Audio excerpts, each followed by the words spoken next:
उनकी इंस्ट्रक्शन करनी है तो आपको पता तो हो कि उन्हें काम क्या करना है, उसकी ड्यूटी क्या है, इससे क्या पूछना है आप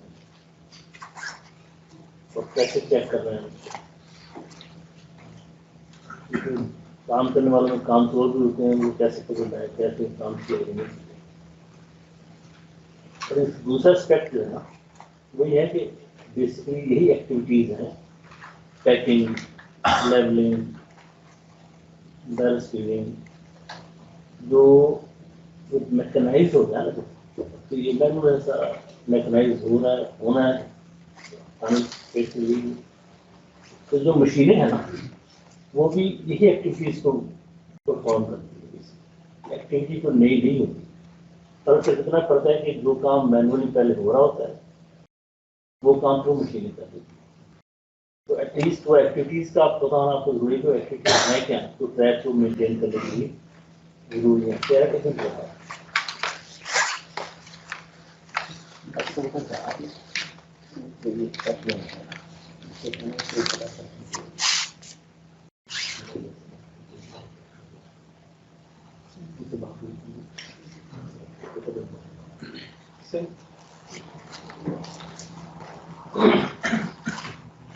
इससे मैं बार बार स्ट्रेस करूँ कि इनका आपको पता होना चाहिए।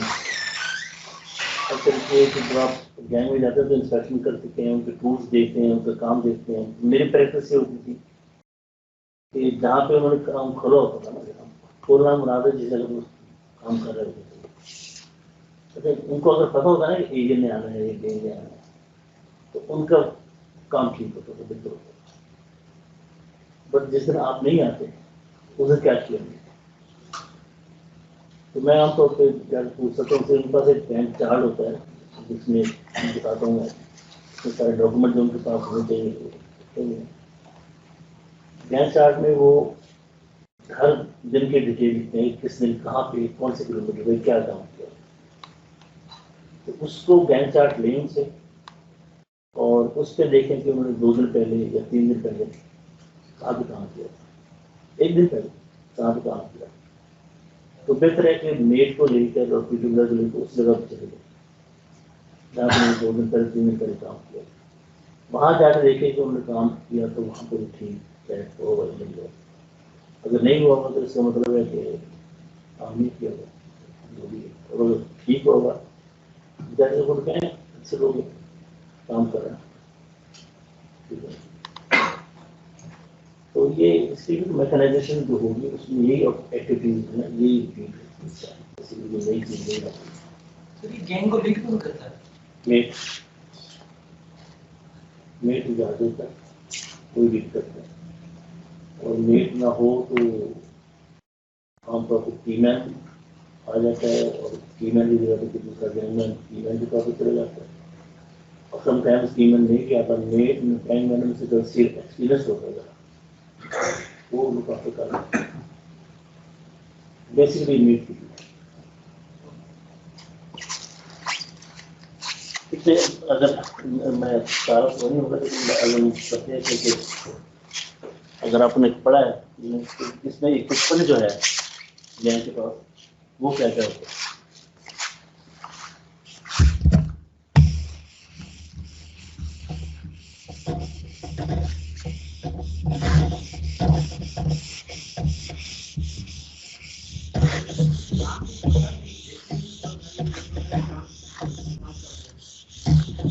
तो मैं बताता हूँ, लेकिन जो मैंने कहा था पढ़ने के लिए चैप्टर उसमें उसमें लिस्ट दी है, तो लिस्ट बोलने को क्या है कुछ तो। एक मिनट,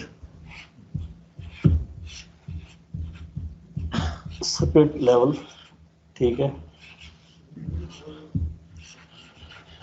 लेवल बोर्ड,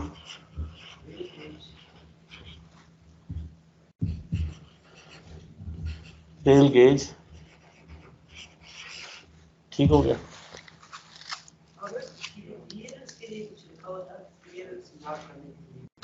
तो स्ले गेज ही होता है, स्ले गेज।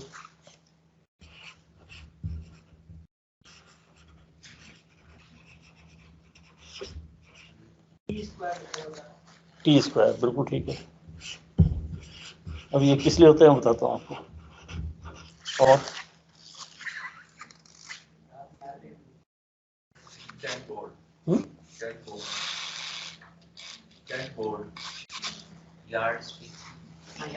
यार्डस्टिक, यार्डस्टिक और कैंट बोर्ड। ठीक है,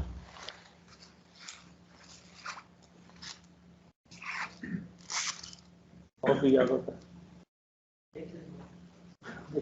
लेकिन देखें एक फर्क है, ये जितनी चीजें लगाएंगे ना आपने, ये सारी वह जिससे वो इंस्पेक्शन करते हैं, काम किससे करते हैं, दोनों का काम किस चीज से करते हैं।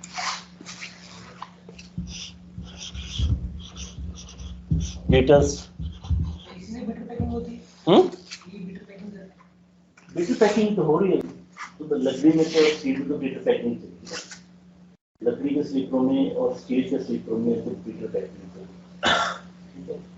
अनफॉर्चुनेटली कंक्रीट में बिटर पैकिंग नहीं होनी चाहिए, लेकिन यही हो रही है पिछले 20-25 साल से। बिटर पैकिंग क्या होती है? हाँ, ये क्या होती है। बीटर होते हैं एक रेक बैलेस्ट होता है,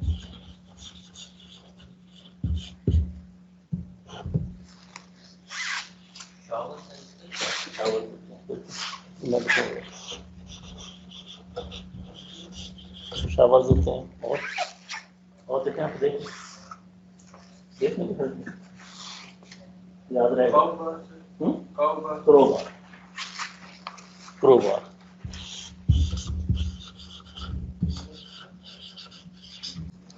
crowbar,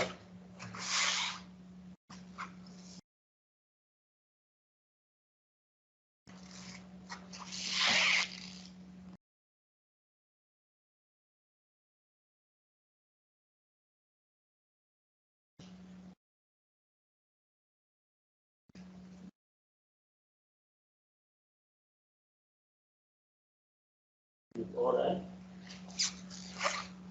log line sir, log line, half inch log line, लोग लाइन किस और दिखाऊंगा। stacking hammer, हाँ स्टैकिंग हैमर ठीक है, fish bolt spinner, स्पीयर, हाँ stacking hammer, fish bolt spinner, spanner,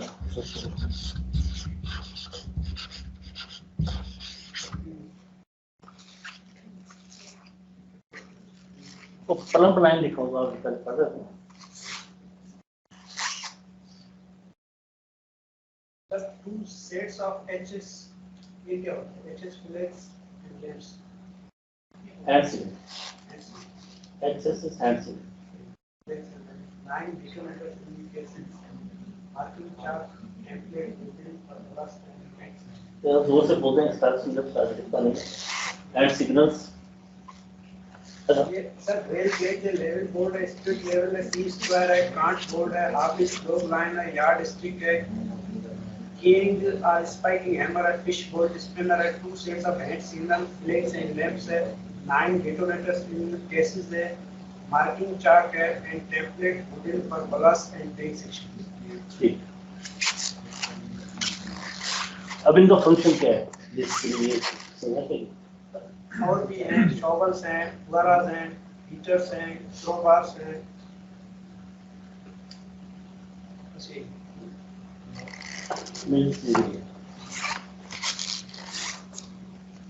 अब सुपर लेवल का तो आपको पता क्या इस्तेमाल लेवल ठीक है ना, लेवल बोर्ड सुपर लेवल के साथ इस्तेमाल।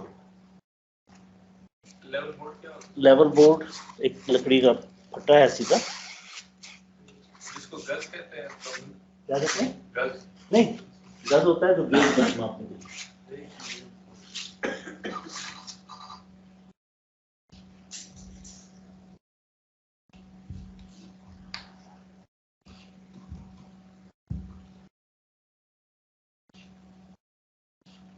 ये फट्टा ऐसे रखा जाता है, सीधा होता है प्लेन, इसके ऊपर रखते हैं लेवल, स्पिरिट लेवल। अगर ये दोनों रेलें एक लेवल पे हैं तो स्पिरिट लेवल उसको इवन शो करेगा। अगर इनमें फर्क है, हाइट का लेवल एक का खराब है, एक का कम, एक का ज्यादा है, तो इंडिकेट करता है किस तरफ ज्यादा है किस तरफ कम है। ये जो पाराफटा बता देते हैं, पाराफटा ही याद रखें, तो जानने में पाराफटा ही समझते हैं। सर उन्होंने बताया था कि किस तरह टिंकर किया होता है। क्या क्या होता है? टिंकर किया होता है। इसको टिंकर करने का बता दो आपको, टिंकर कैसे इसको चेक कैसे करते हैं कि इसमें बाज का स्प्रिट लेवल में डिफेक्ट आता है, बाज का ये फटा जो है ना, ये सम टाइम नहीं ठीक होता। तो तरीका उसका ये है कि आपने ये लेटर से ये इसकी साइड ए है, ये साइड बी है, ठीक। आप इसके ऊपर स्प्रिट लेवल को रखते हैं, ये साइड सी है, ये साइड बी है, और देखते हैं कि कहाँ पे वो आ रहा है बबल, ठीक है। This first step. Second step ये करते हैं, इसको रिवर्स कर देते हैं, ये डी साइड इधर आ जाती है और सी साइड इधर आ जाती है, सिर्फ स्प्रिट लेवल, और फिर देखते हैं कि वो पारा वहीं पे है या उसकी पोजीशन बदल गई है। अगर ये पारा ठीक है स्प्रिट लेवल, तो पोजीशन सेम रहनी चाहिए। अगर पोजीशन बदलती है इसका मतलब स्प्रिट लेवल में कोई प्रॉब्लम है। तीसरा स्टेप क्या है? Keeping C and D same, A और बी पे आपने रीडिंग ले ली, तो आप करते हैं कि ए को बी की जगह पे लाते हैं, बी को ए की जगह पे, यहाँ बी आ जाता है, और ये रिवर्स करके और फिर दोनों जो पोजीशन है ना शिफ्ट लेवल की, फिर बदल के देखते हैं। अभी 4 पोजीशनों में बबल को एक जगह पे रहना चाहिए। अगर बबल किसी पोजीशन में चेंज होता है तो इसका मतलब उनमें प्रॉब्लम है। अरे कितने मीटर बाद मेजर करना चाहिए? यानी ये तो मेजर जहाँ पे गैंग काम करी उसके लिए ना, गैंग के लिए ना, गैंग जब काम करेगी तो मेजर करेगी लेवल से, और वो तो हर मीटर के बाद ऊपर चेक करना चाहिए। कितने इंटरवल कितना? हर मीटर के बाद चेक करना चाहिए, और मीटर के बाद 10 के बाद यहाँ पे उन्होंने खास तौर पे जिन जो उन्होंने अटेंड किया है उनको चेक करना चाहिए कि वो अटेंड हो भी गए कि नहीं हो गए, लेवल बराबर हो भी गए कि नहीं हो गए। सर अगर लेवल डिस्टर्ब है फिर उसको कैसे बचाएं? उसको मैंने कल आपको बताया था ना कि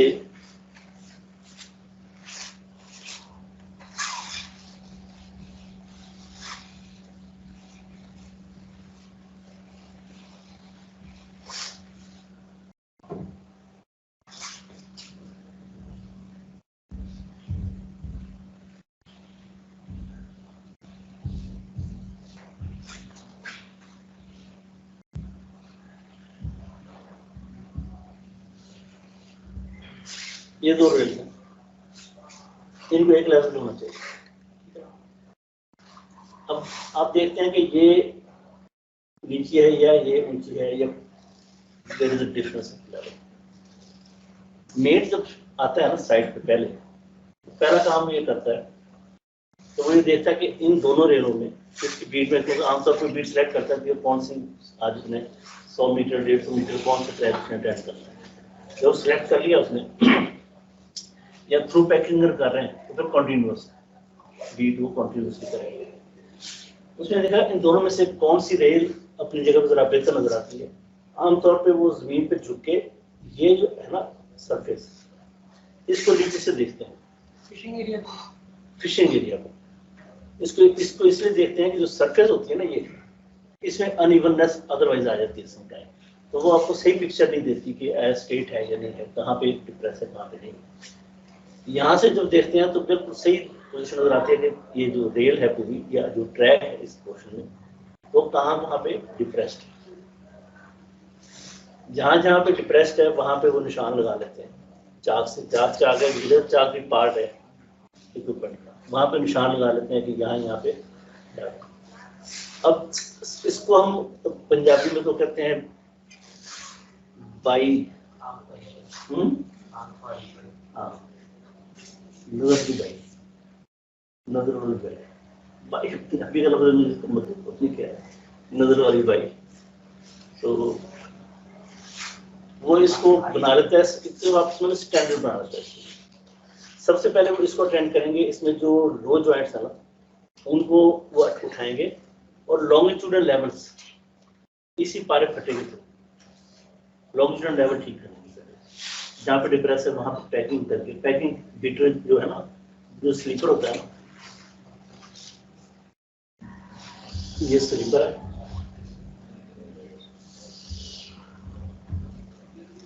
ये एरिया जो होता है ना, ये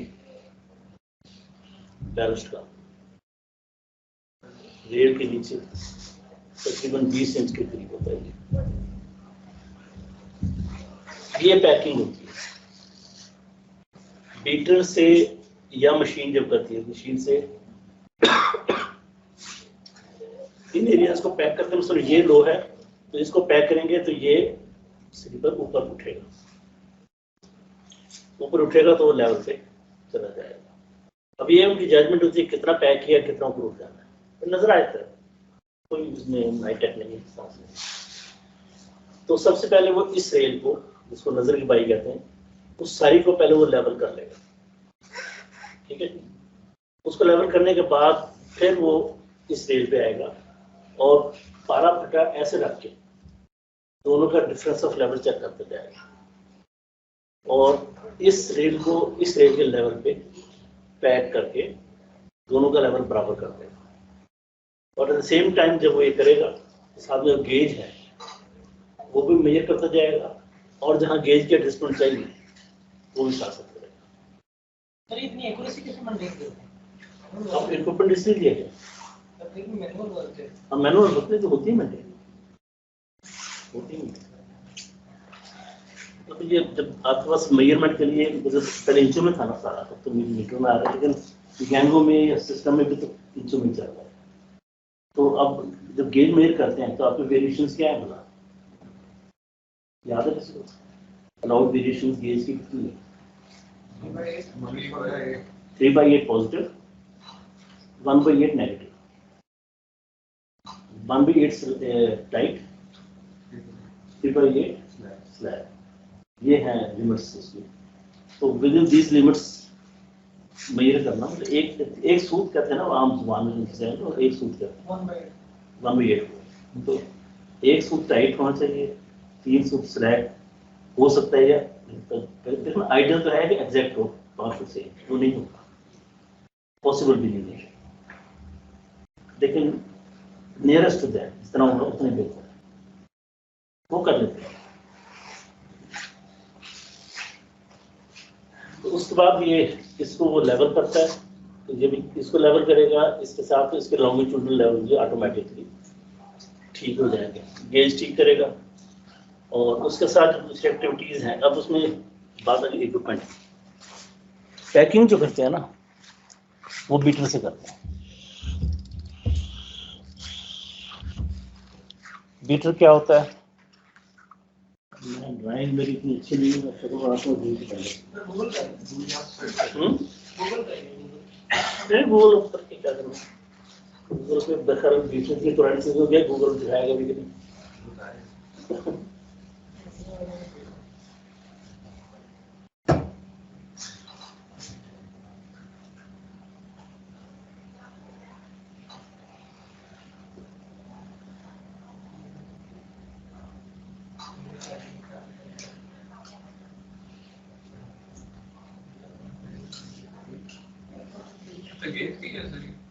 ज्ञान की याद नहीं आ रहा, सोचा तो मैं उसका ज्ञान,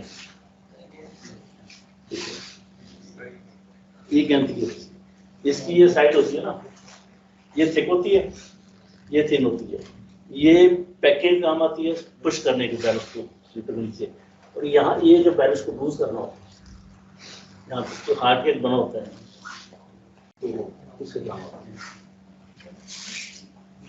ये बीटर है, ये बीटर, ये ज्यादा बेहतर अपने कहती है, आप बीटर को नहीं कहते सारे मीटर।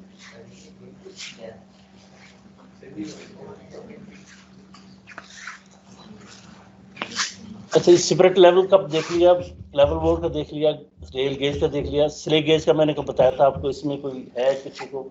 रेल गेज का नहीं देखा। रेल गेज तो वही है ना, गज है ना, जो आप देखेंगे।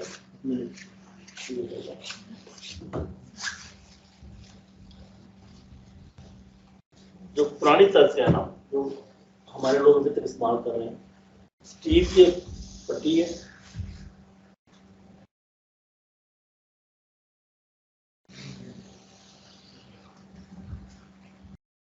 और इसके नीचे ये दो लगे हुए हैं, तो ये जो फासला है ना, ये 5 फुट 6, इसको ट्रैक पे रखते हैं वर्टिकली, दोनों रेलों में वर्टिकल आना चाहिए, और गेज मेजर करते हैं। यहाँ पे एक तरफ एक रेल से लगाते हैं, इसको फिट करते हैं। यहाँ से अगर रेल लूज है तो ये देख लेते हैं कि ये कितनी लूज है, कितना फासला। टॉलरेंस इतनी कम है कि उसमें कैसे इतना माइन्यूट जैसा करते हैं? 100, 200, 300 में ये हो जाता है। कम टॉलरेंस है ना, तो 1 इंच का बैठना है।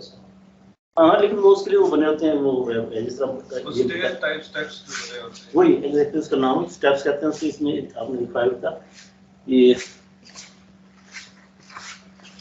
कौन सा था, स्टेप बोर्ड कहते हैं। एक स्टेप बोर्ड होता है, तो जरा बड़ा होता है उसका, तो सिमिलरली स्टील का भी बना होता है, वो स्टेप बोर्ड भी होता है। जो स्टील का बना होता है उसकी शेप ये होती है, छोटा सा होता है।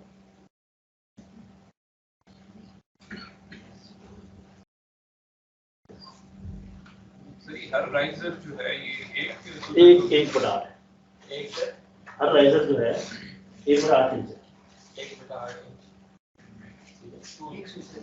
1 सूत्र। ये उसकी तरह है, वो जो कल आपने पढ़ा है, स्टेप बोर्ड की तरह, ये स्टेप बोर्ड की तरह।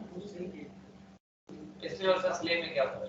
नहीं, हम फर्क बताते हैं। स्लेब गेज मैंने कब बताया था, वो इस तरह की चीज है।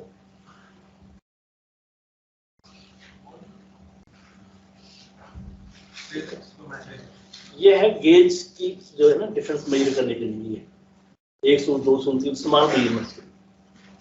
स्लेब गेज जो मेजर करता है वो 2 चीजें सिर्फ मेजर करता है, एक चक रेल का क्लियरेंस और एक गार्ड रेल का क्लियरेंस। ना सॉरी, गार्ड रेल और पॉइंट्स एंड क्रॉसिंग का जो होता है थ्रू ऑफ द स्विच, ये 2 चीजें मेजर करता है। इसमें कितना फर्क होता है जिसमें उसमें 1/8 इंच है? नहीं, इसमें तो एग्जैक्ट मेजरमेंट होती है ना, कि जो चक रेल का क्लियरेंस है, अब मुझे फिगर याद नहीं, 3/4 इंच होता है, कितना होता है? अच्छा, वो उसकी वो फिक्स है वो, और ये जो है उसको थ्रू ऑफ स्विच, ये 4.5 इंच होती है। इनकी जो फील्ड की लेंथ क्या है? इनकी फील्ड की लेंथ क्या है? इनके फील्ड लेंथ क्या है? स्लेब इसको तो स्लेग गेज ही कहते हैं, स्लेग गेज को स्लेग गेज ही कहते हैं। गेज। अब ये इसका नाम मुझे याद नहीं आ रहा क्या है, बड़ी मुद्दत हो गई है क्या है ना फील्ड, बट ये भी उनके पास होता है, एल्यूमिनियम का बना होता है, स्टील का बना होता है। और एक इसी से मिलती जुलती चीज एक और है, वो है स्टेप बोर्ड। सर ये वुडन भी होते हैं? ये भी स्टील है, ये भी स्टील है। Step board wooden, step board wooden होता है।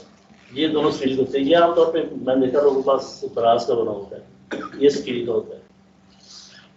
और स्टेप बोर्ड जो है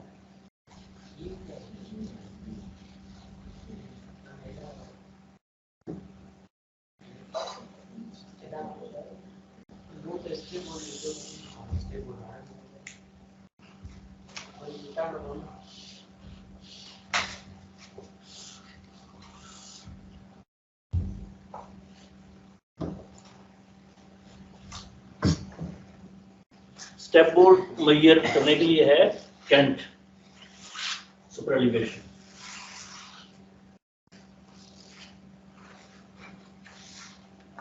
इसमें हाफ इंच क्वार्टर इंच होता है, मुझे पूरी तरह जा रही स्टेप्स बने हैं इसके। अब कैसे मेजर करते हैं इसको? ये दोनों स्टेप बोर्ड है? कौन सा? तो वो जो गेज वाला आपने बताया उसका वो क्या उसका नाम क्या है? नाम है? ये जो है Yes, sir. इसका नाम मैंने बताया, मुझे एग्जैक्टली याद नहीं था। लेकिन ये गेज बोर्ड स्टेप बोर्ड नहीं कहते इसको, और इसका इसमें शायद किताब में कहीं इसकी बनी हुई बस मुझे नजर नहीं आई।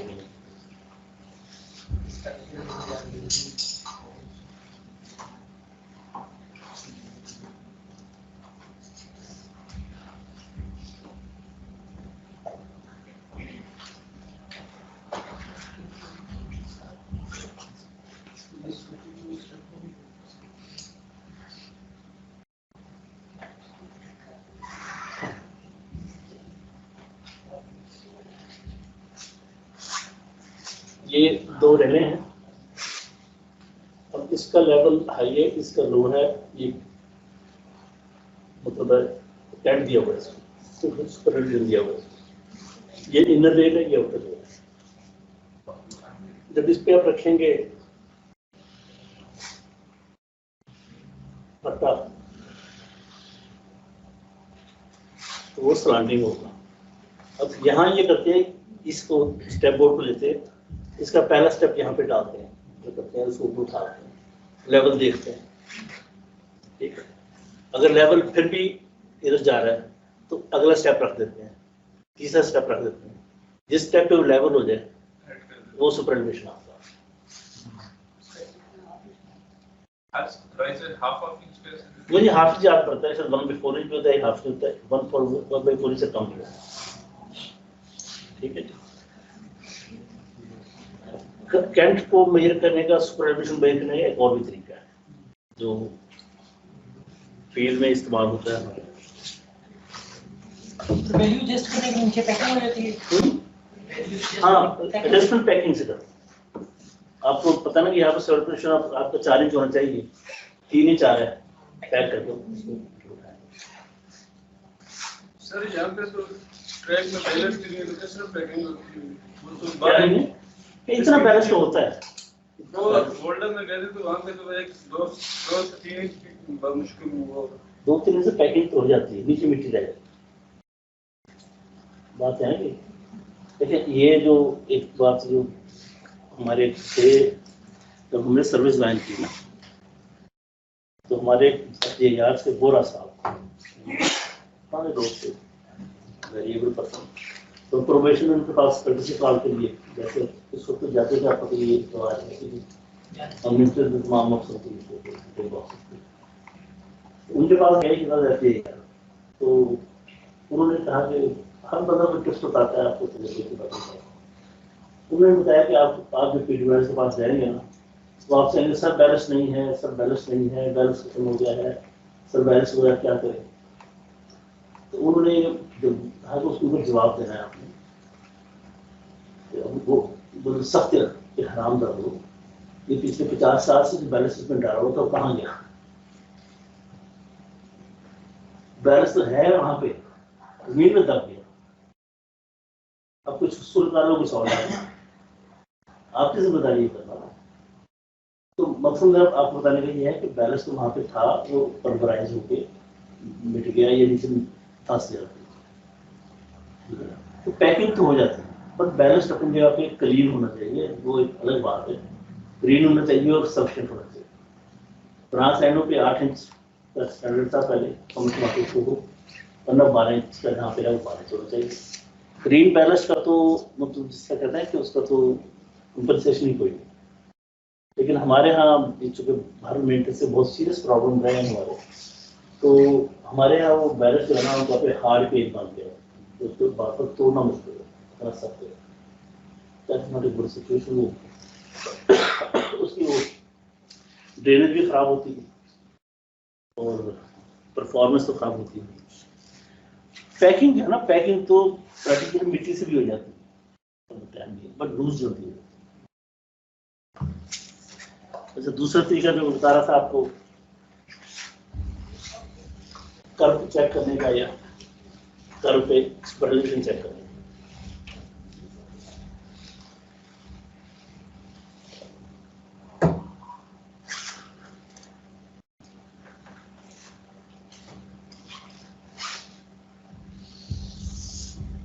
ये कर्व है, ट्रैक है, यहाँ पे इनर साइड ऑफ रेल पे उसके उस फासले पे लगे होते हैं, इनको कहते हैं कर्व मॉन्यूमेंट्स।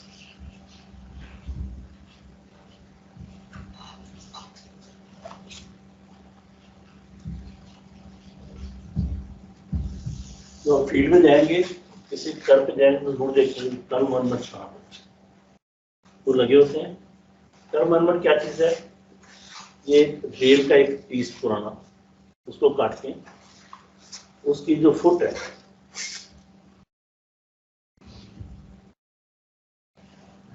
ये फुट ऑफ द रेल में रेल हेड पिछले साइड पे,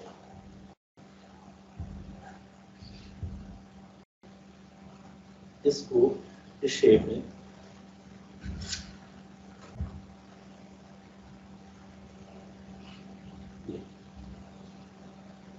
जमीन में फिक्स किया होता है। हर पॉइंट के ऊपर जितना सुपर एलिवेशन होना चाहिए ये कट उसके बराबर होता है। अगर यहाँ पे 1 इंच है तो 1 इंच होगा, यहाँ पे 1.5 इंच है, यहाँ पे 1.5 इंच होगा, यहाँ पे जो भी हर एक पॉइंट पे सुपर एलिवेशन है उतना होगा। ठीक है। अब इसको मेजर कैसे करना है कि अपने बड़ा लेना है पट्टा, इसके ऊपर रखना है और इस रेल के ऊपर रखना है, दरमियान में गैप आएगा, उसको मेजर करना है। आउटर रेल का सर इसका ये जो एज है ये लेवल बराबर होगा? बराबर। ठीक है। सर ये भी तो नहीं, ये तो आउटर पे होना चाहिए क्योंकि आउटर रेल जो है ना वो क्या नाम है रेल होती है। आउटर रेल होती है ना, यहाँ पे गैप देखेंगे ना कितना है। कर्व मॉन्यूमेंट जो है इसका लेवल इनर रेल के बराबर होगा या आउटर के बराबर? आउटर के बराबर रखा है। एक मिनट में सोचने को, मैं गलत तो नहीं कह रहा। अगर सर फिर हमें करंट कैसे पता चलेगा? सही नहीं है, आउटर के बराबर होगा तो डिफरेंस आ जाएगा। सर आप सही कह रहे हैं। डिफरेंस ही आ जाएगा ना, वही तो कह रहा हूं ना, नीचे गैप आ जाएगा। गैप आ जाएगा ना, वो गैप मेजर करना है ना आपको, सही कह रहे हैं। अच्छा ठीक। गैप मेजर करना है। गैप उसके बराबर होना चाहिए जो कहाँ ऊपर है। हाँ तो उस पर एलिवेशन होना चाहिए।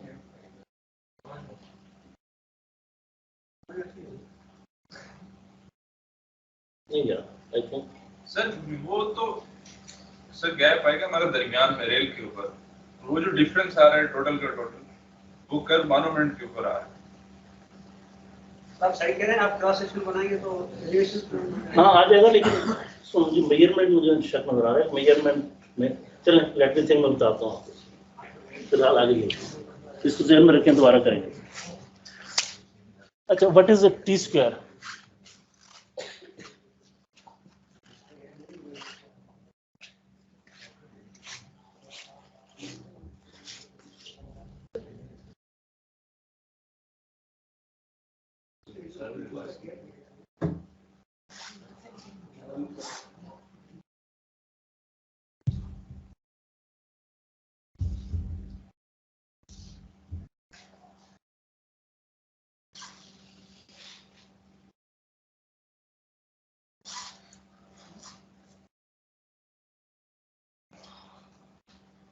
इसके लिए एक लकड़ी की एक शेप की है और यहाँ आगे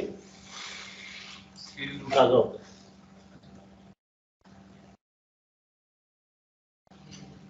ये पर्पस इसका होता है कि कर्व के ऊपर जब हम देखें ना कि या गेज भी पर जहाँ गेज मेजर करते हैं, गेज एग्जैक्टली वर्टिकल होना चाहिए। प्रैक्टिस में ये करते हैं कि जब गेज इधर रखते हैं ना मेजर करने के लिए, तो वर्टिकल कैसे हम उसको थोड़ा सा आगे पीछे हिलाते हैं उसको गेज को, तो जहाँ पे वो आके मिनिमम डिस्टेंस हो वो आमतौर पर वर्टिकलिटी भी लगाते हैं। ये जरा ज्यादा एक्यूरेट देता है कि ये लगा के ना आप इसके ऊपर लाइन लगी होती है सीधी। इसका नाम क्या है? T square. गेज मेजर करता है ये? गेज मेजर नहीं करता, इस तरह वर्टिकलिटी देखता है कि वर्टिकलिटी आपका जो है ना ऑपोजिट इस पॉइंट पे कहाँ पे आ रही है जहाँ पर आपने गेज मेजर करना है। से क्या बात है? वर्टिकल से मुराद ये है कि जो आप गेज मेजर करते हैं ना, that is a minimum distance between the two rails, ठीक है ना। और किस जगह पे होगा तो देखो ना, आप गेज मेजर करें यहाँ पे, तो एक रेल ये है, एक रेल ये है, आपने ये गेज मेजर कर लिया, यहाँ तो ज्यादा मैंने टेढ़ा कर दिया ना, बार थोड़ा सा टेढ़ा, लेकिन गलत मेजर हो जाए। मिनिमम चार्ज क्या है? तो मिनिमम जगह पे इसको मतलब ये बिल्कुल दोनों साइडों पे वर्टिकल होना चाहिए, बेहतर। पर अगर रेल एलिवेटेड होगी तब तो सर वो सीधा जाएगा ना, वो उसमें मिनिमम नहीं जाएगा, लिमिटेड भी होगी, रेल तो है ना, मतलब सिर्फ यही फर्क पड़ेगा ना, लेकिन ये फर्क तो नहीं पड़ेगा ना। वर्टिकलिटी तो आप इस डायरेक्शन में देख रहे हैं ना, तो ये कर्व्स पे यूज होते हैं। अब स्टेट पे भी यूज करते हैं, मतलब जहाँ भी आपने गेज मेजर करना है, अगर तो जो जट का तरीका है वो तो वही है कि आप गेज लगाते हैं ऐसे कि ये ना, ये इधर से गेज लगाया ऐसे, और इसको ऐसे ऐसे थोड़ा सा घुमाया, तो जहाँ पे ये मिनिमम आप रीडिंग नजर आई तो मेरे पर आमतौर पर ये टी स्क्वायर तो वहाँ पे इस्तेमाल होता है जहाँ पे आप नई कर्व लगा रहे हो, नया ट्रैक मेजर कर रहे हो, रीअलाइन की हो कर्व, आपने आपको एक्यूरेसी ज़्यादा चाहिए, वहाँ पे आमतौर पर इस्तेमाल करते हैं।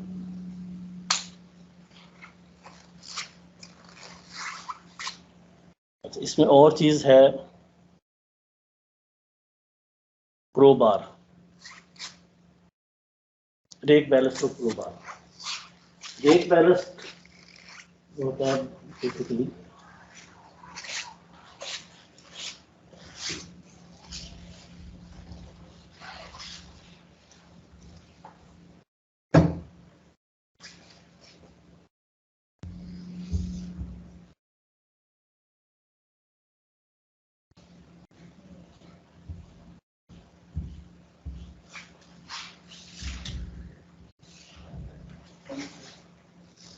अगर आपने देखी हुई चले, कौन से? ये टायर पंक्चर होता है। नहीं, बैलेस्ट के अंदर जो ये बैलेस्ट के अंदर डालते हैं इसको, ये इस्तेमाल होता है बैलेस्ट को निकालने के लिए, ट्रैक्स बाहर निकालने के लिए। इसका एक एडवांटेज ये होता है कि बाहर पैर निकाल लेते हैं, फिर जब वापस डालते हैं मिट्टी बाहर रह जाती है, बैलेस्ट वापस आएगी। ज़्यादा बेहतर होता है कि आप बाहर निकाल के उसको छान लें। छानने के लिए भी छाननी होती हैं बड़ी बड़ी, जो गैंगमैन जब स्पेशल काम हो ना वहाँ पर रखते हैं, छानने को सराइटिंग रख देते हैं, ये वायर लगाता है, इसको ऐसे जमीन पे खड़ा करते हैं, इसके ऊपर बैलेस्ट फेंकते हैं, शावल से मिट्टी निकल जाती है, बैलेस्ट इधर दिया जाता है, इसको उठा कर ट्रैक में। ये उसका नाम क्या है? नहीं, इसका नाम है rake ballast. Rake ballast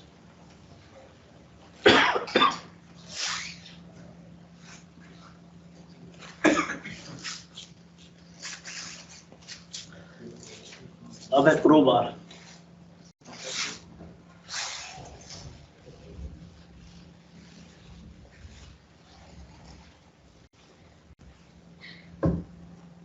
crowbar is simply a steel rod, heavy होती है,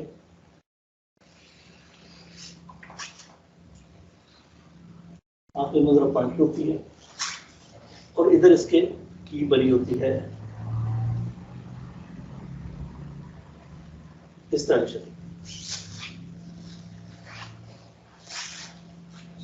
वन पीस। इसका क्या पर्पज है? इससे दो काम लेते हैं। तो जहाँ पे डॉग स्पाइक्स लगे होते हैं उनको निकालने के लिए ये इस्तेमाल होते हैं। ये डॉग स्पाइक्स आते हैं और इसको ऐसे नीचे उठाते हैं, डॉग्स पे ऊपर निकलते हैं, ठीक है। और दूसरा ऐसे इस्तेमाल होता है कि जहाँ पे हमने ट्रैक की अलाइनमेंट खराब है,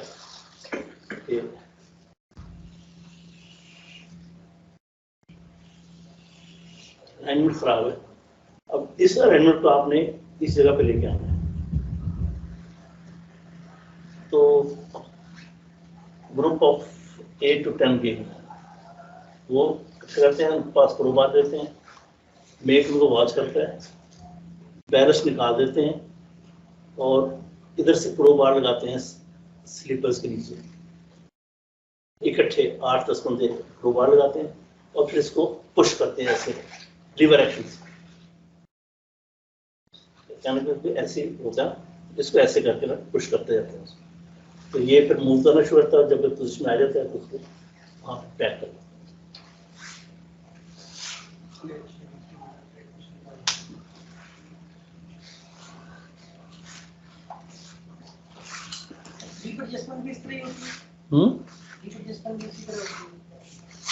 नहीं, क्रीप एडजस्टमेंट तो इस तरह नहीं होती। क्रीप एडजस्टमेंट जो है ना वो तो लॉन्गिट्यूडनल है। ये क्रीप एडजस्टमेंट की डायरेक्शन तो ये होती है, ये डायरेक्शन इसके पास है। क्रीप एडजस्टमेंट जो है ना उसका भी तरीका ये है कि अगर तुम जॉइंटेड ट्रैक है तो उसमें तो बैलेंस निकाल देते हैं, बैलेंस रोकता नहीं उससे, और थोड़ा सा निकाल क्लीन कर लेते हैं उसको। उसके बाद जो जितनी फास्टिंग होती है ना उनको खोल देते हैं, और खोलने के बाद फिर हैमर से एक सर्टन लेंथ को पुश करते हैं, जिस तरह हमने पुश करना है। और अगर फाइनली जब आप क्रीप एडजस्ट कर देते हैं, क्रीप पोस्ट भी लगी होती है फील्ड में, ये भी आपने देखी है जब जाएंगे।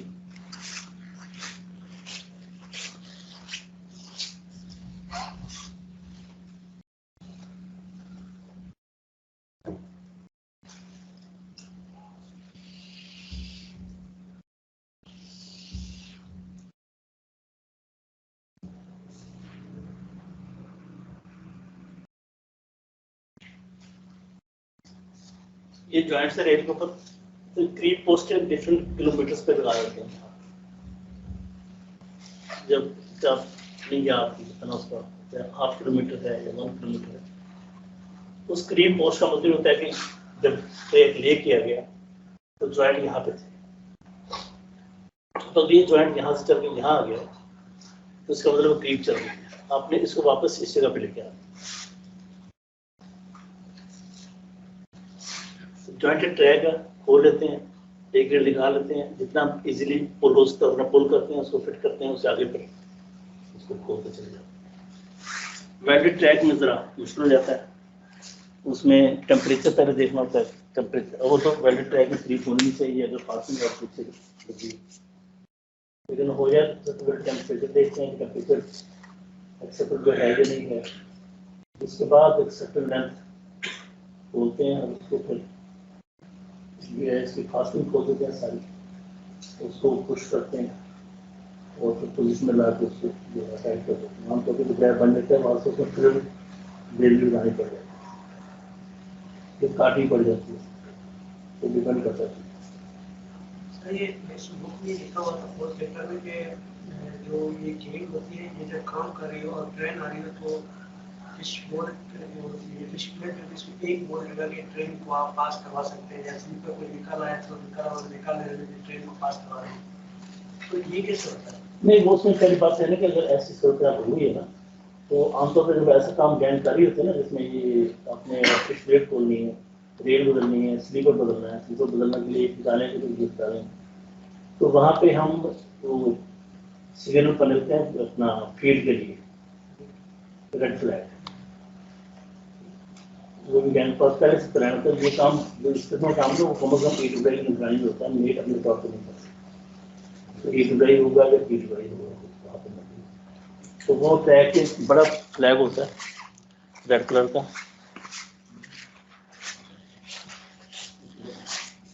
काफी कितना बड़ा फ्लैग होता है सारा, तो रेड कलर जिधर से ट्रेन आनी है ना उसको इरेक्ट कर लेते हैं पहले सर्टन फासले पे, ताकि ड्राइवर को दूर से नजर आए कि यहाँ पे फिर काम कर लेते हैं। और दूसरा ये है कि काम करने से पहले हमेशा कॉशन ऑर्डर इशू करते हैं, ड्राइवर को पता होना चाहिए पहले कि वहाँ पे ये काम हो रहा है, ऐसे भी क्लियर हो रहा है। बहुत एहतियात वाला काम है फिश प्लेट, ये सिर्फ जो ना सबसे ज़्यादा एहतियात होते हैं की मैन में जो फिश प्लेट की सफाई कर रहा होता है ना वो सब बड़ा एहतियात करनी होती है। उसमें होता है कि कम से कम एक फिश प्लेट लगी रहे, 3 बोर्ड लगे हैं, ट्रेन पास हो 3 board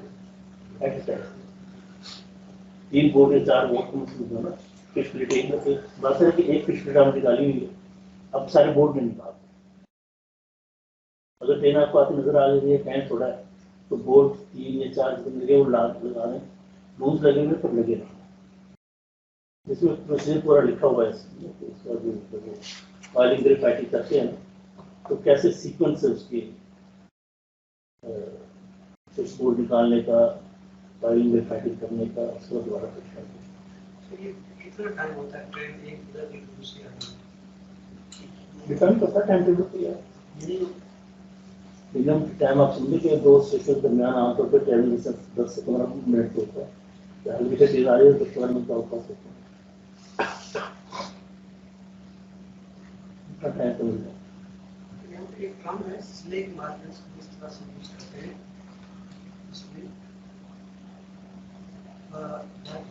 slack farming, slack farming ये ब्रिजेस पे कन्वर्स पे लेवल क्रॉस में जहाँ पे शुरू हो रहे होते हैं ना, वहाँ पे ये होते हैं। ये क्या चीज होती है स्लेट फार्मिंग? पहले बोलो स्लेट पहले सीखे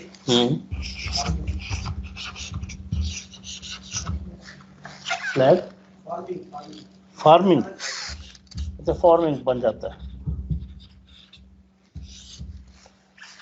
कहाँ पे लिखा हुआ है, कहाँ पे होता है? ये ब्रिजेस जब स्टार्ट हो रही होती है ना, तो वहाँ बिल्कुल ठीक है, सही है। ये लेवल क्रॉसिंग पर भी होता है। हाँ लेवल क्रॉसिंग कन्वर्स में होता है। होता ये है कि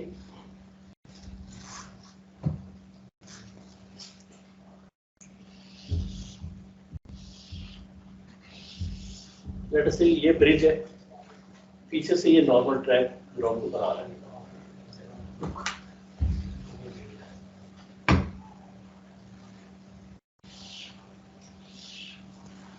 अब दोनों में बेसिक फर्क ये है कि ये हार्ड सरफेस है, रिजिड सरफेस है, जिसमें सेटल नहीं होगा, ब्रिज ने भी और लेवल क्रॉसिंग में। ठीक है, ये एम्बैंकमेंट के ऊपर है, ये बैलेंस में दबता है, गिट्टी वाल दब जाती है। तो आमतौर पे ये जो जगह होती है ना, यहाँ पे ये नीचे चला जाता है थोड़ा सा, इसको ज्यादा अटेंशन। ये सिर्फ रेल में नहीं होते, ये रोड में भी देखें आप कभी, रोड्स के ऊपर भी आप ब्रिज से पहले गिरे तो बाद में हल्का सा झटका महसूस होता है। एग्जैक्टली यही चीज है कि हार्ड सरफेस है, अगर फ्लेक्सिबल सरफेस है तो वो सेटल हो जाता है। तो इन जगहों को कंपैरेटिवली ज्यादा अटेंड करते हैं, यही चीज थी। हाँ जी। और सर एक और क्वेश्चन है, वो ये कि इस किताब में लिखा हुआ है कि आप जो है बीच में ब्रश को रिलीज करते, लेकिन साइड की टेकिंग स्ट्रोक होनी चाहिए। ये जो बीच में बैलेंस है ना, उसको कहते हैं हम सेंटर बाइंडिंग। सेंटर बाइंडिंग नहीं होनी चाहिए, सेंटर में बैलेंस खास तौर पर कंप्लीट शूटर में तो बिल्कुल नहीं होना चाहिए। अब खाली छोड़ देंगे,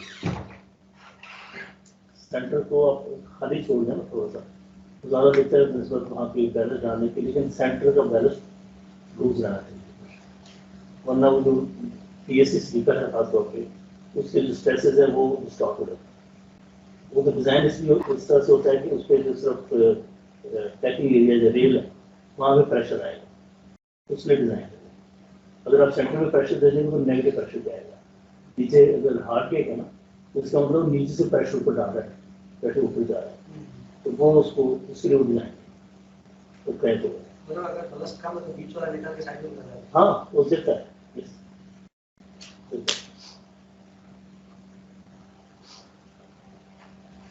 सर कर्वेचर कैसे चेक करेंगे काम का? अब बहुत बड़ा हो जाता है, अच्छी बात है। ये असल में ये चीज़ मैं कर्ज में बतानी थी, लेकिन आपने पूछा तो मैं बता दूं।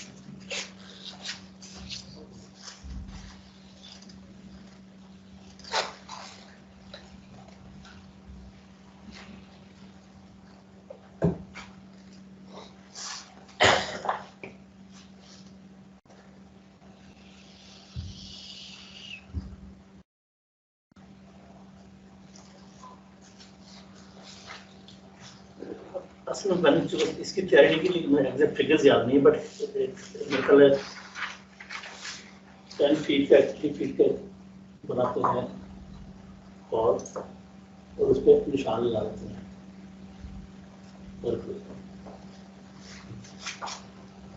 10 फीट है या 10 मीटर है, वो मैं देख बताऊँ आपको जल्दी है।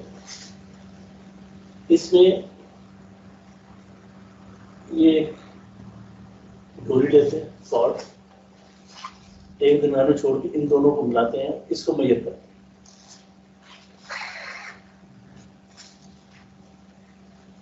ये और जो दुनिया में गैप आएगा इसको मेजर करते हैं। इसके बाद पहली मेजरमेंट लिया गई, उसको दूसरी मेजरमेंट यहाँ रखते हैं और यहाँ ले जाते हैं, इसको मेजर करते हैं। इसको यहाँ रखते हैं, यहाँ ले जाते हैं, इसको मेजर करते हैं, पूरी कर्व को मेजर करते हैं। अगर ये सर्कुलर कर्व है तो this number should be same, अगर सेम नहीं है तो कर्व डिस्टॉर्टेड है। ये क्वेश्चन था।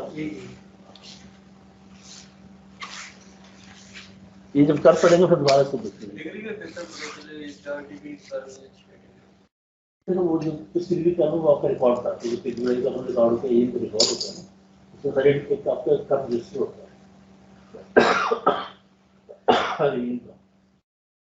आमतौर पर हर कर्व के साथ एक रेट लगी, पहले तो ये होती थी, उसके ऊपर कर्व की कोई किस डिग्री कर्व है, कितना स्पेशलाइजेशन है, कितनी इसकी लेंथ है, ये सारा उसके ऊपर लिखा होता है। लेकिन जो हर एरियन का पीरियड का अपना कर्व होता है जो कम्युनिकेट करना है, और उस पर ये डाटा सारा। सर ये जो लिखा हुआ था कि आपने स्लीपर अगर कहीं पे फ्रैक्चर दे दिया, खराब दे दिया, तो उसको चेंज कर दिया, तो अगर गैंग अपने साथ स्लीपर लेके चलती है, अगर जाती है तो उसको ट्रांसपोर्ट कैसे करती है? हाँ, गैंग के जो है ना इंटरेस्ट बोलते हैं, इंटरेस्ट कभी मैंने आपको इंटरेस्ट है। इंटरेस्ट का मतलब होता है इंटरेस्ट कि आप एडवांस में कुछ रिजर्व रखते हैं, उसको इंटरेस्ट रखते हैं। ये बड़ी वाइड टर्म है, मतलब जो आमतौर पर होता है ना ऑफिस में, प्रोजेक्ट्स पे, हर जगह जो स्पेंडिंग यूनिट्स हैं खासतौर पर, दूसरे यूनिवर्सिटी है, इनका स्पेंडिंग यूनिट है, तो सर्टन अमाउंट ऑफ मनी पहले से जो कंसर्न अफसर को दे दी जाती है, 10,000 रुपये, 20,000 रुपये, फिक्स होती है पैटी कैश, उस पर बट ये नॉर्मल लेवल पे है इंटरेस्ट है, उसी से वो खर्च कर देगा। ये तो इंटरेस्ट है उसका कैश का। गैंग हमारे पास इंटरेस्ट होता है मटीरियल्स का, कुछ प्लेटें 2 फालतू दे दी, नट एंड बोल्ट फालतू दे दी, तो उनके पास स्लीपर उसके इंटरेस्ट में शामिल नहीं। स्लीपर है जिम्मेदारी पीडब्ल्यूआई, अगर कोई स्लीपर बदलने वाला है तो वो मैं पीडब्ल्यूआई को बताएगा, पीडब्ल्यूआई सप्लाई करेगा। पहला तो यह है कि वो वहाँ से अपने पास, दूसरा लेके कैसे जाते हैं।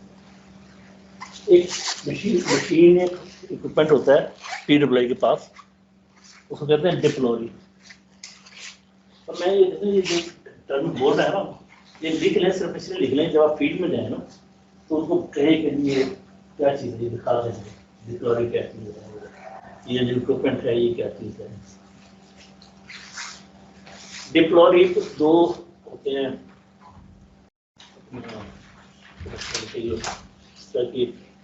गर्डर से होता है,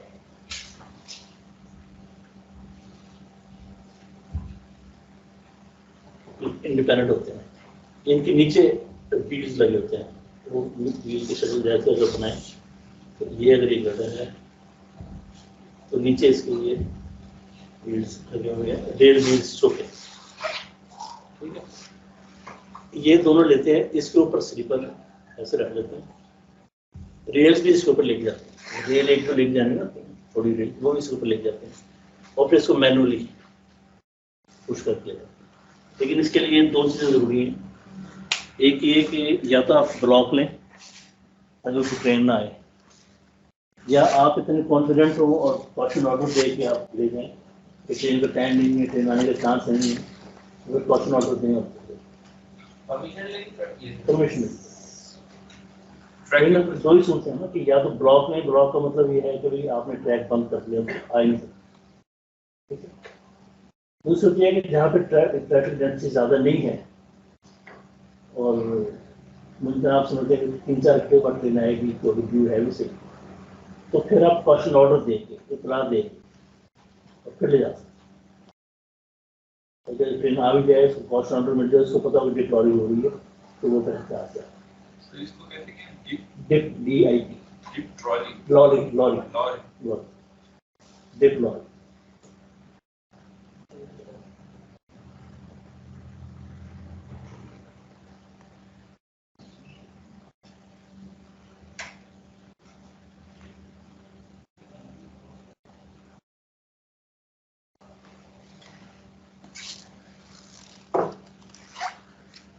ये तो इक्विपमेंट के हद तक तो मेरा ख्याल काफी हो गया, तो मैंने आपको जरूर बताना है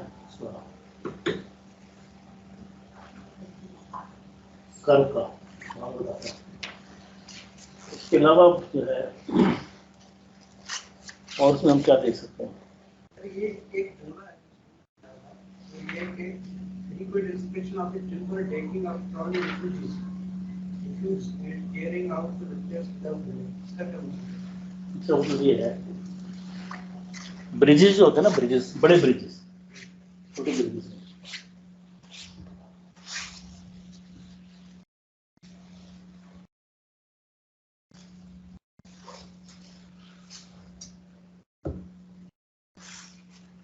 बड़े ब्रिजेस आमतौर पर दरियाओं पे होते हैं या बहुत बड़ी नहरों पे होते हैं।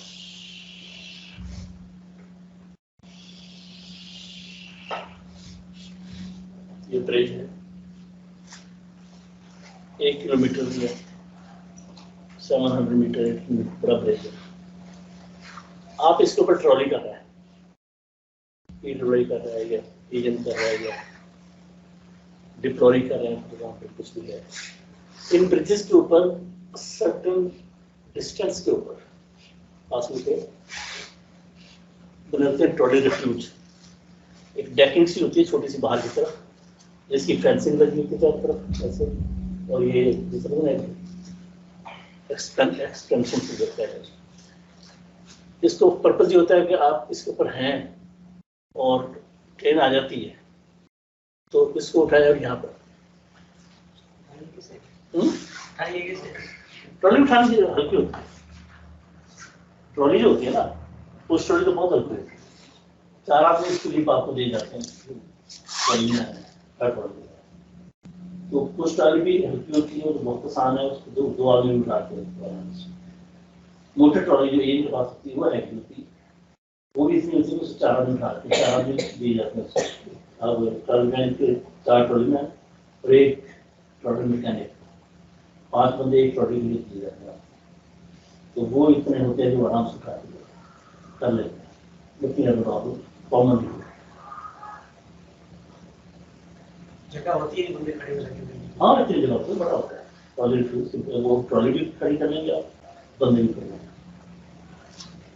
और ये नॉट ओनली होगा ब्रिजेस, ये आम ट्रैक के ऊपर भी है ना, मेन लाइन के ट्रैक पे भी आपको नजर आएगा कि कुछ फासले पे ना ये जैसे ये आम नॉर्मल ट्रैक जा रहा है, तो 2-3-4 किलोमीटर के बाद ना थोड़ा सा बैंक के साथ ऐसे मिट्टी के लेवल से नजर आएगा बना हुआ, जहाँ बैंक हाई हो जाए। जहाँ बैंक लो वहाँ कोई इशू नहीं, उठा कर नहीं कर देते, जहाँ बैंक हाई हो जाए ना वहाँ पे इस तरह की चीज़ बना देते हैं साथ। ये भी इसलिए होती है कि अगर गाड़ी आ गई है, ट्रॉली उतारनी है और बैंक हाई है तो ट्रॉली उतारना मुश्किल हो जाता है, इसके ऊपर ट्रॉली। ये जो ट्रॉली चलती होती है तो इसके लिए भी पॉइंट्स और क्रॉसिंग वगैरह उसकी भी सेटिंग होती है। ये होती है, तो फिर ये कैसे कांटेक्ट करते हैं? ये स्टेशन मास्टर से पहले आप बता के उससे बाद में करते हैं। 2 सूरतें होती हैं, अगर तो आप ब्लॉक लेके जा रहे हैं तो स्टेशन मास्टर सेट कर दीजिए, अगर ब्लॉक लेके नहीं जा रहे आप तो उसको उठा के इसकी नोटिफिकेशन है जल्दी सबसे वो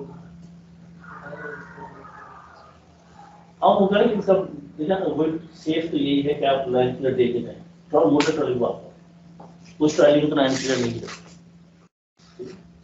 मोटर का कुछ लाइन का पर्पज ये भी होता है ना कि आप दरमियान में रुक के काम कराना है, अपने आप जहाँ काम कराना है गैंग खड़ी है वहाँ पर बताने कुछ काम कराया खुल जाएगा। इसमें मोटर ट्राली के लिए अगर आपने थ्रू जाना है तो लाइन क्लियर मिलती है, बेहतर चाहिए तो लाइन क्लियर लेके जाए।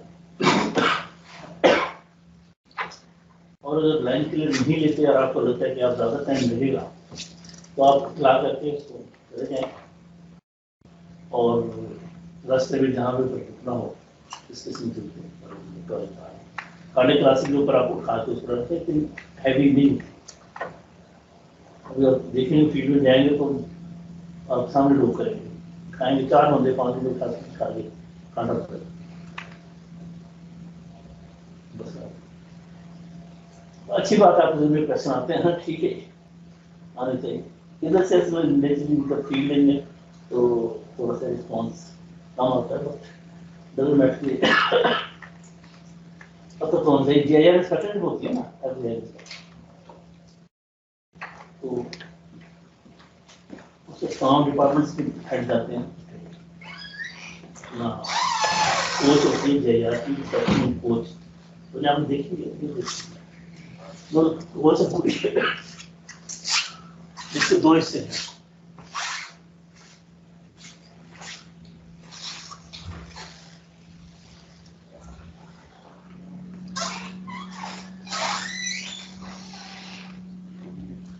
Thank you. Thank you.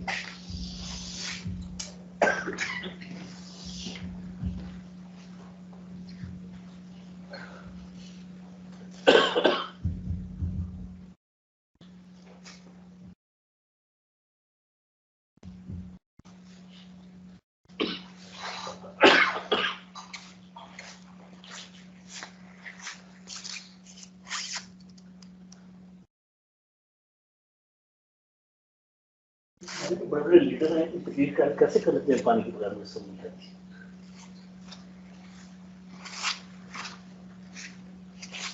जो इंस्पेक्शन कार होती है, इंस्पेक्शन कार के अंदर कोच होती है एफटीआईआर की, ये डेडिकेटेड होती है। इसकी शक्ल ऐसी होती है कि ये 2 हिस्से होते हैं इसके, ये है इंस्पेक्शन वाला और ये नॉर्मल सिटिंग के लिए। इस साइड पे ये इस डायरेक्शन मूव करती है, ट्रेनिंग में ट्रेन के पीछे लगती है, ट्रेन के पीछे लगती है, लास्ट कोच के तौर पर लगती है।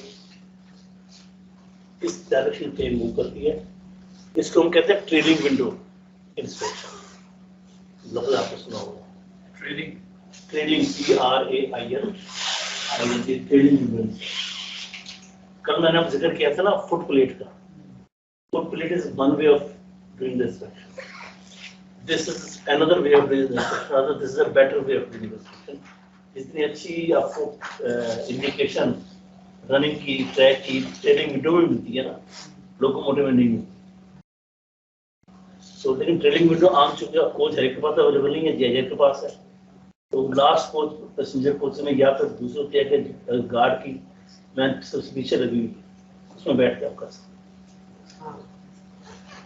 तो इसमें अरेंजमेंट ये होती है कि इसमें 3 विंडोज होती हैं इसको देखने के लिए। यहाँ पे जीएम बैठता है, यहाँ पे एफटीआईआर और यहाँ पे चीफ इंजीनियर, ये 3 इनकी सीटें फिक्स है। अगर एडिशनल जनरल मैनेजर या कंपनी करे तो फिर वो यहाँ पे बैठेगा, और जीएम तो पहले से मौजूद है। अगर जीएम नहीं है और एडिशनल जीएम है तो वो यहाँ पे, ये एक प्रोटोकॉल बना हुआ है।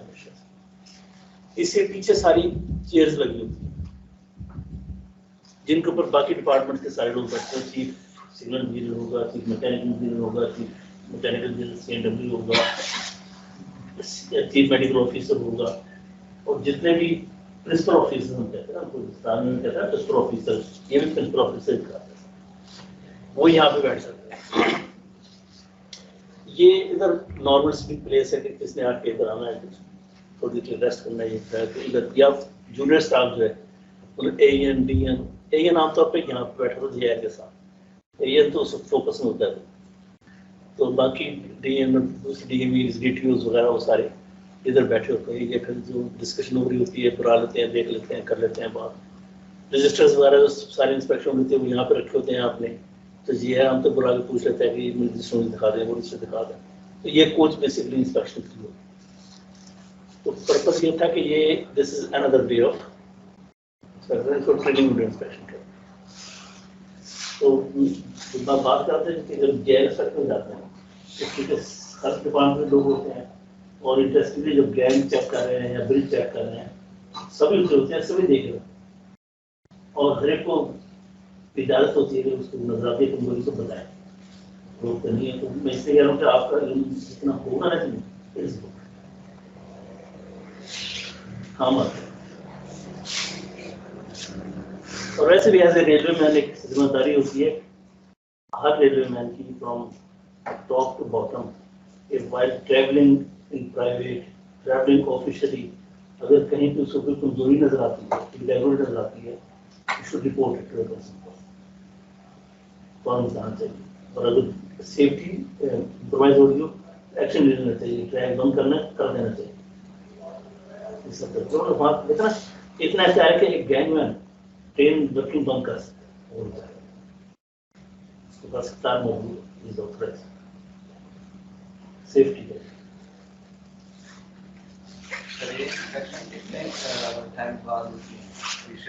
ये शेड्यूल होती है, ये जो है ना, इस 2 तरह की इंस्पेक्शन होती है इसकी जेआर की। एक होती है एनुअल एफटीआई इंस्पेक्शन, एक होता है जनरल इंस्पेक्शन।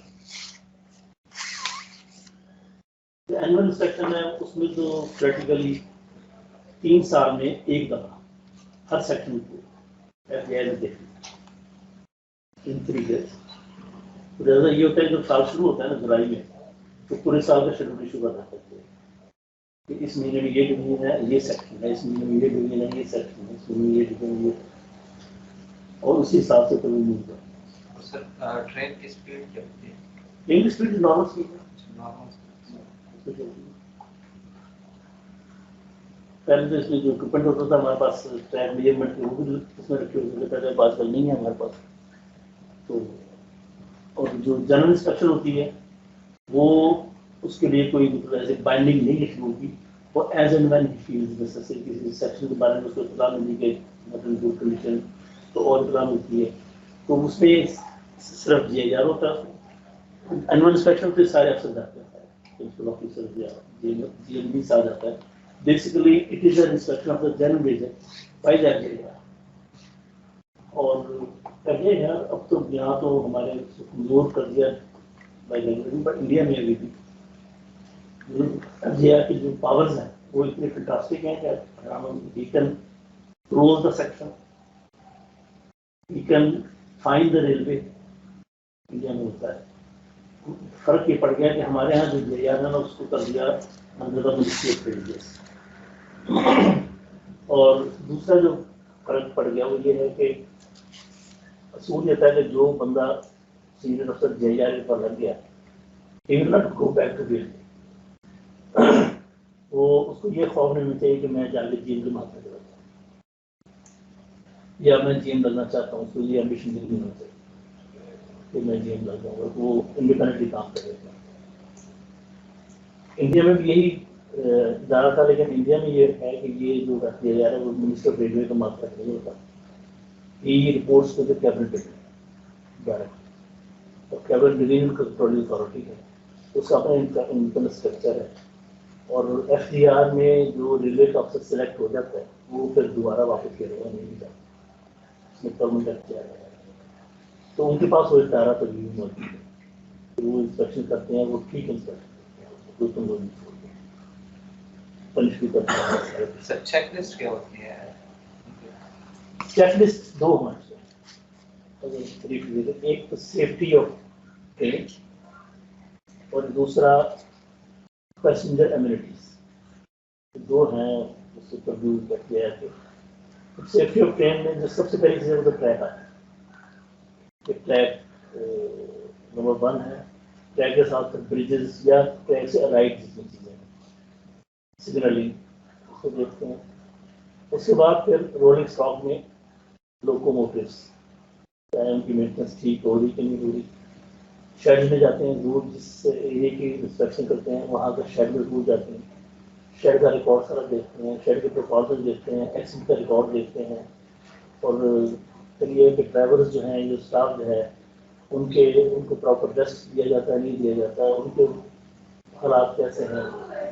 तो इसके इतनी चीज़ें रिलेटेड हो सकती हैं रिगार्डिंग ट्रेन ऑपरेशन की सेफ्टी से, वो चीज़ मेडिकल सेम साथ होता है, तो उससे देखते हैं कि उनका हॉस्पिटल जो है रास्ते में उनको प्रॉपरली इक्विप्ड है या नहीं है, और उनके पास जो पैराफिनिका होते हैं, जो डॉक्टर्स होने चाहिए, वो उनके पास है या नहीं है।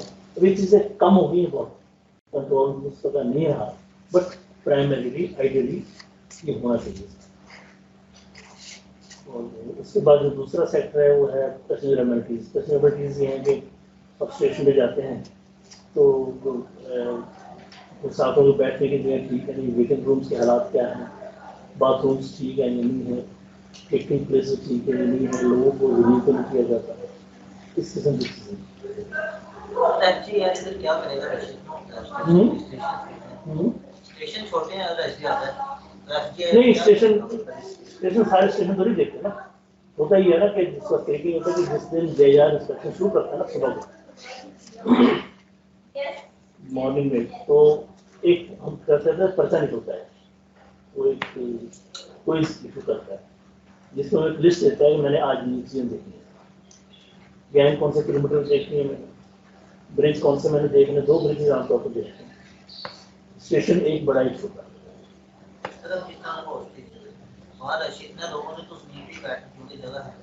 नहीं, वहाँ पर भीड़ क्यों बैठ रहा है, ट्रेन टाइम पे आ रही है, क्यों बैठे, बात तो है ना, देखना एक कमजोरी के स्वाद में है, दूसरी कमजोरी कर देते हैं, क्यों पैसेंजर्स भीड़ बैठेंगे, ट्रेन टाइम पे आएगी, उनको पता है टाइम पे आनी चाहिए ट्रेन, तो पैसेंजर 15-20 मिनट पहले आएगा, आधा घंटा पहले आएगा, तो नहीं बैठे, बैठने से पड़ता है जो आपकी ट्रेन लेट होती है और अनसर्टन होती है, अब बताते भी नहीं लोगों को भी ट्रेन लेट है, डिफरेंट प्रॉब्लम।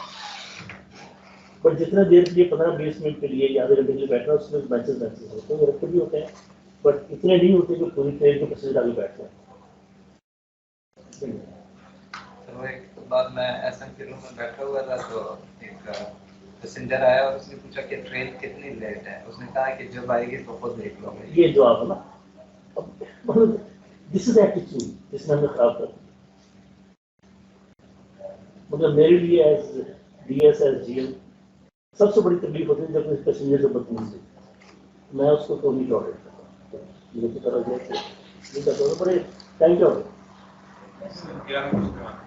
5 साढ़े 12 बजे खत्म नहीं करा, 12 बजे 11 बजे कंटिन्यूस करनी है, जब वक्त करना वक्त छोटा करना 15 मिनट से देख लें सबकी। जी सर 15 मिनट कर लेते हैं, फिर ये बात पूरी करें और नहीं अभी वफा कर लेते हैं चलें फिर वक्फा करने वक्फा कर लें और सोचने परसेंटेज मिलेंगे। चाहे का है किसी अरेंजमेंट की नहीं बात, देख लें है तो ठीक है, बता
be level and it should be level.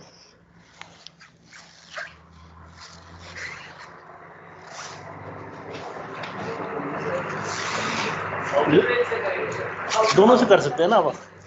अगर इसको टॉप से करेंगे तो आउटर रेल से करेंगे, और अगर एक कट से करेंगे तो इनर रेल से करेंगे। ये सुपर एलिवेशन ना उसका, ये जो हाइट ने कट जो है ये सुपर एलिवेशन। अगर इसको टॉप से करेंगे तो यहाँ पे जो गैप आएगा वो सुपर एलिवेशन होना चाहिए।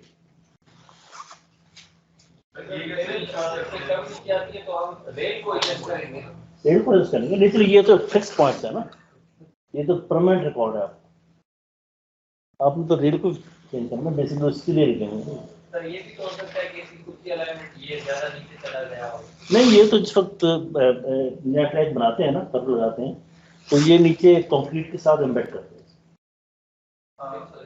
सर ये भी हो सकता है कि ट्रैक ऊपर नीचे हो गया, इसको ठीक करना है ना, स्प्लिट लेवल रखते हैं, उन्हें चेक करते हैं। हाँ, उन लोग से देखना। बात तो ये ना कि जब आप इन दोनों के दरमियान स्प्लिट लेवल रखते हैं ना, इट शुड बी लेवल। अगर आप इस टॉप से बाहर सकते हैं, इट शुड बी लेवल। अगर इसमें डिस्टॉर्शन आती है तो दैट टू बी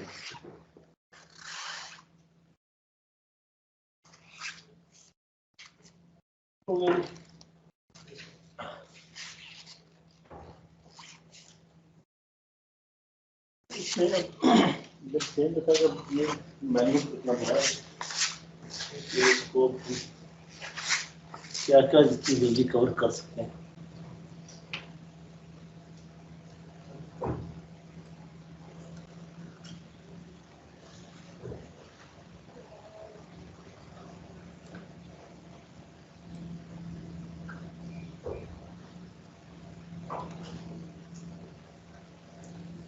इसमें जस्ट हम रिव्यू कर लें कि हमने कोई चीज़ अभी देखनी है जिसमें आपका स्पेशल फीचर्स हैं। मतलब ये तो इसको रिव्यू करने की क्लास में जरूरत नहीं है, ड्यूटीज वगैरह ये तो आप पढ़ सकते हैं। ये जरूर पढ़ें ताकि आपको पता हो कौन काम करना चाहिए, ठीक है ना। मेंटेनेंस ऑफ परमानेंट वे 5वां चैप्टर, ये थोड़ा बहुत अब जो हमने पढ़ लिया, बस पढ़ लें तो ये समझ ना आए तो नेक्स्ट टाइम जब ये पूछ लें। मेंटेनेंस ऑफ वेल्डेड ट्रैक, ये भी क्लास करनी है, इसको करेंगे। ट्रैक रिन्यूअल प्रोग्राम ये भी डिस्कस कर लेते हैं, ट्रैक रिन्यूअल होती कैसे है। ट्रैक पैरामीटर्स एंड टॉलरेंसेस, ये वही हैं जो डायमेंशन दिए हैं, वो इसमें भी रिपीट सारे कर दिए हैं। ये इसकी टॉलरेंसेस क्या है। 5 वेल्डिंग ऑफ रेल्स का चैप्टर करना है हमने, कर्व्स का करना है। रेक्टिफाइड ट्रैक, अब पता नहीं इसकी जरूरत है या नहीं करने को, क्योंकि ये अभी तो रेक्टिफाइड हमारे पास है ही नहीं उसके हिसाब से। तो practice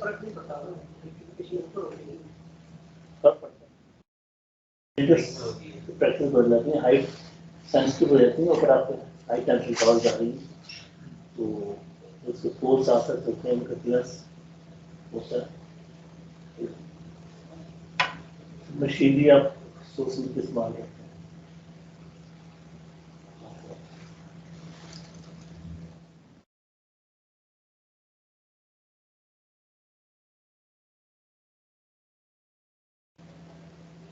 use of fog signals वही है जिनको पता है कैसे इस्तेमाल करना है उनको। Word supply x tends obstruction bridges, station yards.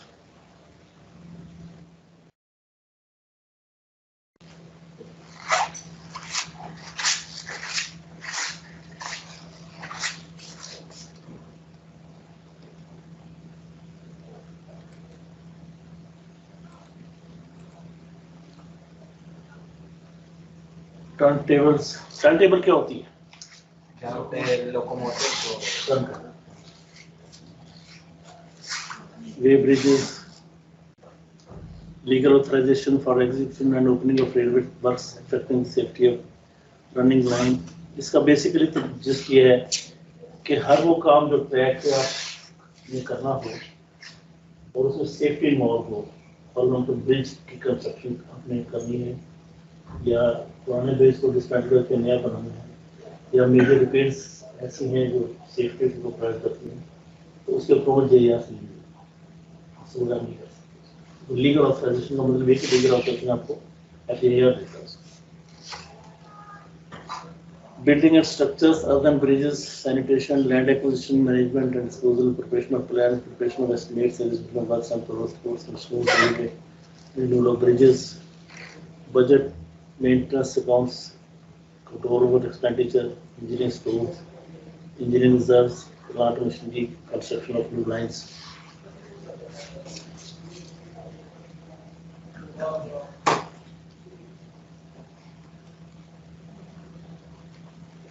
Director maintenance and programming of track maintenance work.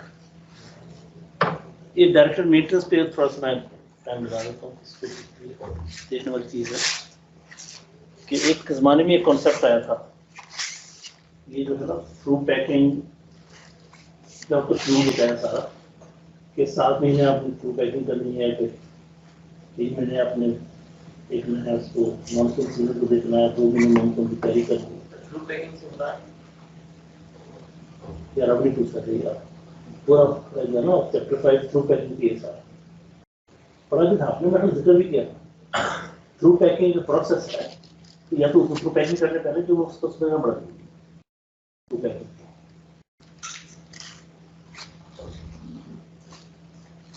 ये रूल मैंने आपको बताया था ना उसमें कि 7 महीने थ्रू पैकिंग की जरूरत है। साल की जो डिस्ट्रीब्यूशन है मेंटेनेंस की, साल के 7 महीने थ्रू पैकिंग है, 2 महीने है तैयारी मानसून की और 3 महीने है मानसून की, 12 महीने के डिस्ट्रीब्यूशन ऐसे। थ्रू पैकिंग क्या है कि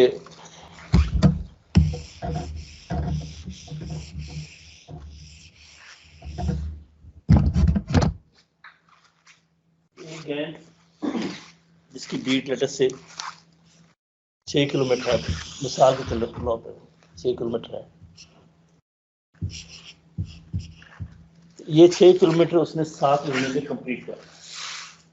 क्या करना है 7 महीने में? पहली बात तो है कि वो प्लान कर लेगा, आमतौर पर डिवाइड करके देता है कि जी डेली उन्होंने कितना काम करना है, ताकि 7 महीने में ये पूरे 6 किलोमीटर कंप्लीट हो जाए। अब डेली उसका लेटर से क्या आता है, मैं मिसाल देता हूँ कि 200 मीटर उसमें डेली करना है साथ। तो प्रोसेस इसका ये है कि गैंग जब अपनी साइड पे आएगी, जहाँ से इधर से एक तरफ से थ्रू पैकिंग 0 से शुरू करेंगे और उन्होंने इधर तक जाना है, तो यहाँ से शुरू करेंगे तो पहली बीट है ये लेटर से 200 मीटर की। सबसे पहले यहाँ पे मेट आएगा सुबह को, उसकी जो जमीन होता है तो हाथ वाला जो जाएगा इक्विपमेंट अपना चेक करेगा इक्विपमेंट पूरा है या नहीं है, कोई और चीज़ देखेगा। उसके बाद वो उसके डिफेक्ट्स नोट करेगा कि यहाँ पे इस पोर्शन में कहाँ पे ट्रैक बैठा हुआ है, अनइवन है, लो जॉइंट्स हैं, कुछ रेक खराब है, कुछ स्लीपर खराब है, वो सारे उसकी देखेगा उसको। उसके बाद जैसे मैं बताया था कि वो नज़र की बाइक वाला वो एस्टेब्लिश करेगा कौन सी नज़र की बाइक बनाएंगे वो करेगा, और उसके बाद उसमें लो जॉइंट्स फिक्स करेगा और फिर गैंगमैनों की ड्यूटी लगा देगा जहाँ जहाँ पर उन्होंने उसको ऊपर उठाना है। लेकिन ये करने से पहले जो बैलेस्ट है उसको बेल्ट ब्रेक से वो बाहर निकाल देगा, वो बॉक्सिंग है उसको खाली कर देगा, किनारे खाली कर देगा, और उसके बाद उसके जो लेवल्स, एक रेल के लेवल्स ठीक करेगा, उसके बाद दूसरी साइड को बराबर करेगा, इससे अलाइनमेंट देखेगा। अगर अलाइनमेंट ठीक है तो ठीक है, अगर उसमें अलाइनमेंट में खराबी है तो क्रोबार का जो मैंने प्रोसेस बताया था आपको, उसके थ्रू वो उसके अलाइनमेंट भी ठीक करेगा। वो करने के बाद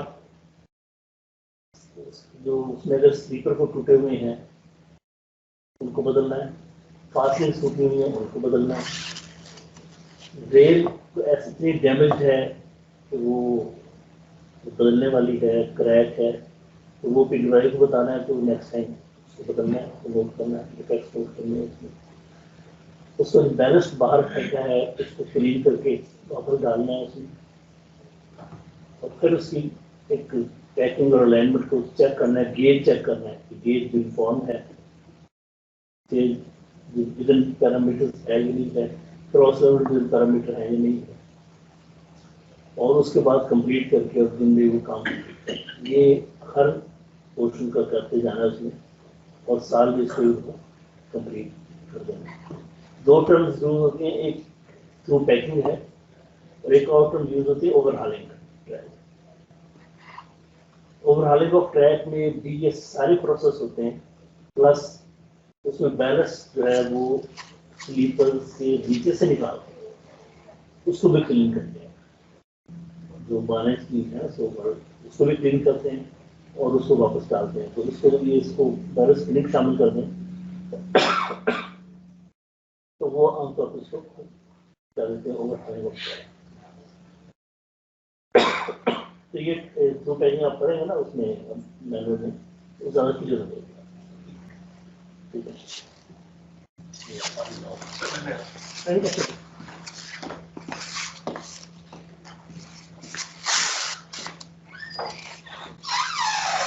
इस सब बात करते कि जो है 2 चीज़ें हैं जो टर्म्स आपको बताने वाली हैं।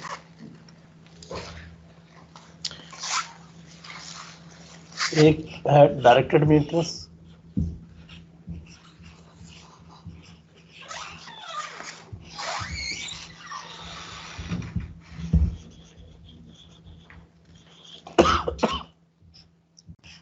और दूसरा है MSP। ये दोनों आप किताबों में देखेंगे। डायरेक्टेड मेंटेनेंस का कॉन्सेप्ट ये था, कॉन्सेप्ट तो अच्छा था। सर ये रूटीन मेंटेनेंस से बेहतर नहीं है डायरेक्ट मेंटेनेंस? बताओ ये कि कॉन्सेप्ट ये था कि ट्रैक अगर ठीक है तो सुना चढ़ा जाए। थ्रू पैकिंग में तो ये एक्सेप्शन नहीं है, कहाँ ठीक है कहाँ ठीक नहीं, हर ट्रैक उसने अटेंड करना है, पूरे को अटेंड करना है। डायरेक्ट मेंटेनेंस में ये था कि जहाँ पे ट्रैक आप देखते हैं ठीक है और उसको शेडिंग होती है उसको मत चाहिए, सिर्फ उन जो शेडिंग जहाँ पे ट्रैक खराब हो उसको ठीक करना। हमारे यहाँ ये कॉन्सेप्ट आया था with mayor shower packing, MSP, mayor shower packing. ये मेंटेनेंस का एक तरीका है, इसका भी कुछ इक्विपमेंट होता है स्पेशल। इसमें ये करते थे कि पहले ट्रैक को जहाँ पे अटेंड करना होता है उसको देखते हैं कि कितना डिप्रेशन है नीचे, कितना लो चला गया, कितना हाई चला गया, लेवल्स क्या है उसके, और फिर गेज ये जो है लगा के ना जैक लगा के उसको उसकी कैलकुलेशन होती है कि अगर बल्ब का 4 इंच नीचे गया है वो तो 4 इंच उसको उठाना है, तो 4 इंच की बजाय वो कैलकुलेट करते हैं कि कितना उठाना है, तो 4 की बजाय 4.5 इंच आएगा, 5 इंच आएगा, तो जब ट्रेन ऊपर से आती है ना तो वो सेट हो जाएगा। तो वो कैलकुलेशन ऐसी होती है कि वो ट्रेन आए गुजरे तो वो 4 इंच पे वापस आए, और उसमें फिर इस्तेमाल करते थे बारीक बजरी बैरस की वजह कि वो जैक से उसको ऊपर उठाते थे, नीचे से खाली करते थे और वो बजरी बीच में भरते थे, तो वो लेवल हो जाता था। इसके लिए मशीनरी आई, काफ़ी इस्तेमाल भी हुआ, लेकिन इसमें प्रॉब्लम क्या है, बंद क्यों हो गया। एक तो डायरेक्ट मेंटेनेंस में चूँकि हम बहुत अच्छे लोग नहीं हैं, हम इसका फायदा लिया, तो जहाँ जरूरत थी वहाँ भी करने की जरूरत नहीं, काम ही नहीं करना, तो वो बजाय अच्छा होने के सिलसिला खराब हो गया था। तो बाद में PWIs ने अपनी एक लिबर्टी ने जो कर दी कि डायरेक्ट मेंटेनेंस है, जहाँ जरूरत नहीं है काम, जजमेंट है, तो आप तो महीने में 2-3 दफ़ा जाकर देखना, तो इस PWI का काम करें। तो एक तो ये खराबी होगी कि वो इग्नोर होना चाहिए, और वो ऐसी खराबी होगी कि वो आज तक खराबी चली आ रही है। मतलब थ्रू पैकिंग जिस सेंस में होनी चाहिए थी उस सेंस में अब भी नहीं होगा, अभी भी वो कॉन्सेप्ट है जहाँ पर ज़्यादा खराब हो चुका है। मेरे शॉप पैकिंग में प्रॉब्लम ये आई कि इसमें जो जैक्स थे वो पहले तो इम्पोर्ट किए हमने। उस जैक में जो खास बात ही होती है जो मेरे शॉप पैकिंग में कि वो लगा देते हैं, उठाते हैं ट्रैक को, इस तरह मेरे ट्रेन आ जाए तो उसमें अरेंजमेंट जो होती है कि ट्रेन के वजन से उसके आने से वो ऑटोमेटिकली डाउन हो सिस्टम। तो हमारे यहाँ जैसे हमारी ख्वाहिश होती है कि हर चीज़ पाकिस्तान में बने और हम ही बनाएं, तो हमने कहा जैक कौन सी कोई हाई टेक चीज़ है, हम खुद ही बना लेते हैं। तो जो शुरू में इम्पोर्ट हुए वो ठीक थे, उसके बाद जितने यहाँ पे बने वो टूट जाते। ये अगर तो इतना लोड ट्रैक काफ़ी हैवी लोड होता है, वो उठता ही नहीं था उससे। लेकिन अगर वो चल गया है तो वो सेटल नहीं होता था, ट्रेन आ गई तो उसके नीचे नहीं बैठना, उसको बैठाना पड़ता।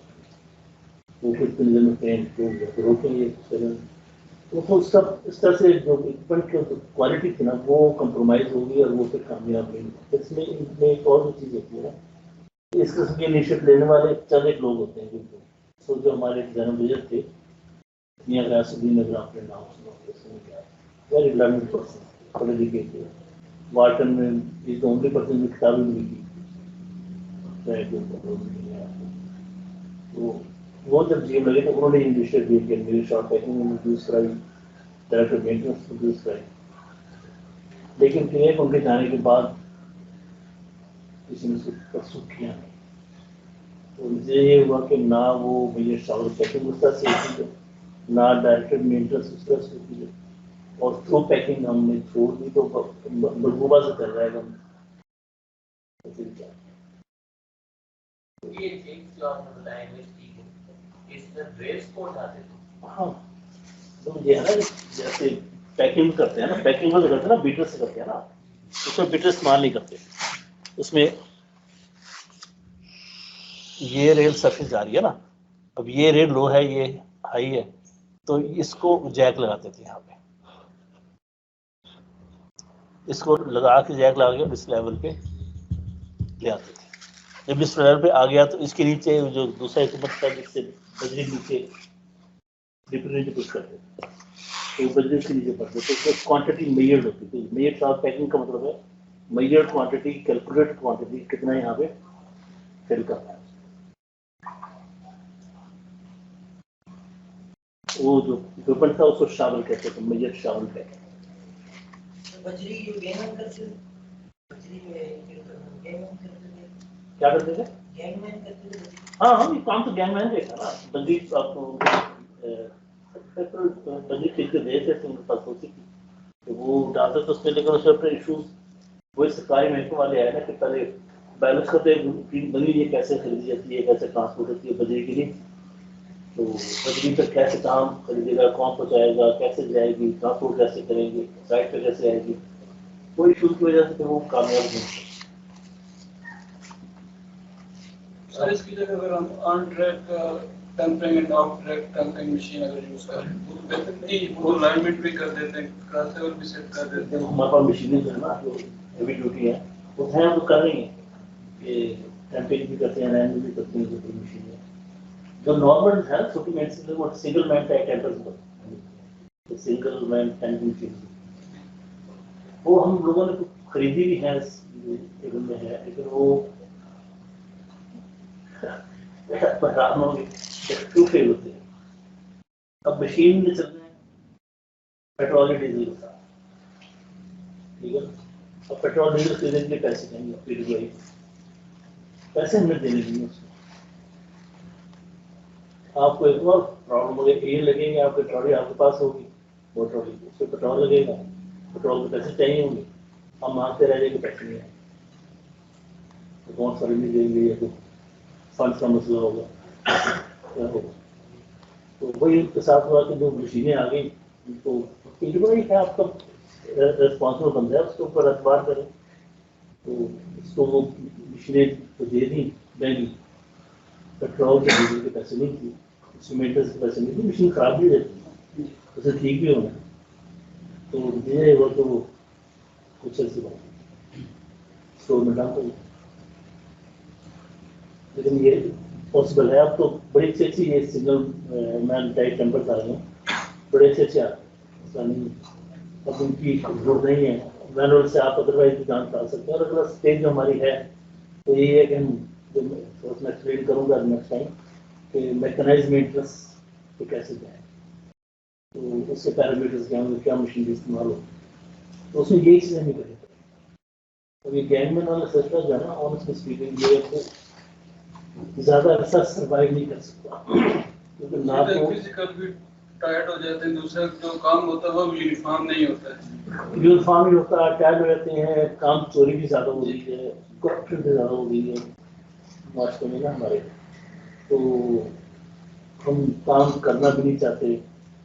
मैं इनको देखता था, ये जो ML1 के जो चाइनीज कंसल्टेंसी की आए, उन्होंने टूर की शुरू की और प्रिलिमिनरी डिज़ाइन बनाया, उसके लिए पूरे ट्रैक का उन्होंने जियोटेक इन्वेस्टिगेशन कराची पेशावर की, टोपोग्राफी की। तो सुबह उनका टाइम अगर 7 बजे ना ट्रेन का, तो 7 बजे उस साइड पर मौजूद होती, सर्दी गर्मी नो प्रॉब्लम, और बिल्कुल आंखें बंद करके वो काम पे मुस्तकिल लगे रहते। कभी हमने ये नहीं देखा कि वो बैठे रहा साइड पे बैठे रहा आराम कर रहे हो, गपशप कर रहे हैं। हमारे आप देख रहे हैं, डॉक्टर भी देखते हैं, रेलवे भी छोड़ दें, अदरवाइज मतलब मेरा घर है प्राइवेट, ये सोसाइटी में, उसके पीछे में पार्क है, पार्क में जो उनके मालिक प्राइवेट आएंगे सुबह 8-9 बजे, थोड़ी देर आधा पौना घंटा कुछ विजिट करेंगे, कुछ काम शाम करने जाएंगे, उसके बाद वो बैठते हैं, देर में कुछ सुपरवाइजर आके देख जाएगा काम कर रहे हैं, तो उसके बाद 2-3 घंटे 4 घंटे उन्होंने काम नहीं किया, तो थोड़ी देर उठेंगे, थोड़ी देर देखेंगे, थोड़ा सा फिर अभी ये प्रॉब्लम सिर्फ रेलवे की नहीं होगी, प्रॉब्लम हमारी ओवरऑल, तो इसका इलाज हम लोगों को तो एक्शन नहीं बना सकते, लोगों को तो हम ऑनेस्ट नहीं बना सकते। इलाज ये कि mechanisation, automation, these are the only solutions. इन्हीं से जांच छूटेगी, करप्शन से इन्हीं से जांच छूटेगी, इनफॉर्मेशन से, और कोई तरीका नहीं सकता।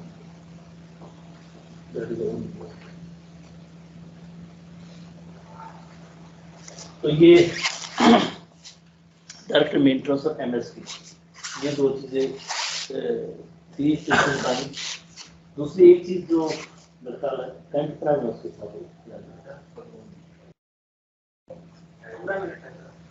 15 मिनट फ्लड एमरजेंसीज कैसे मीटिंग करते हैं।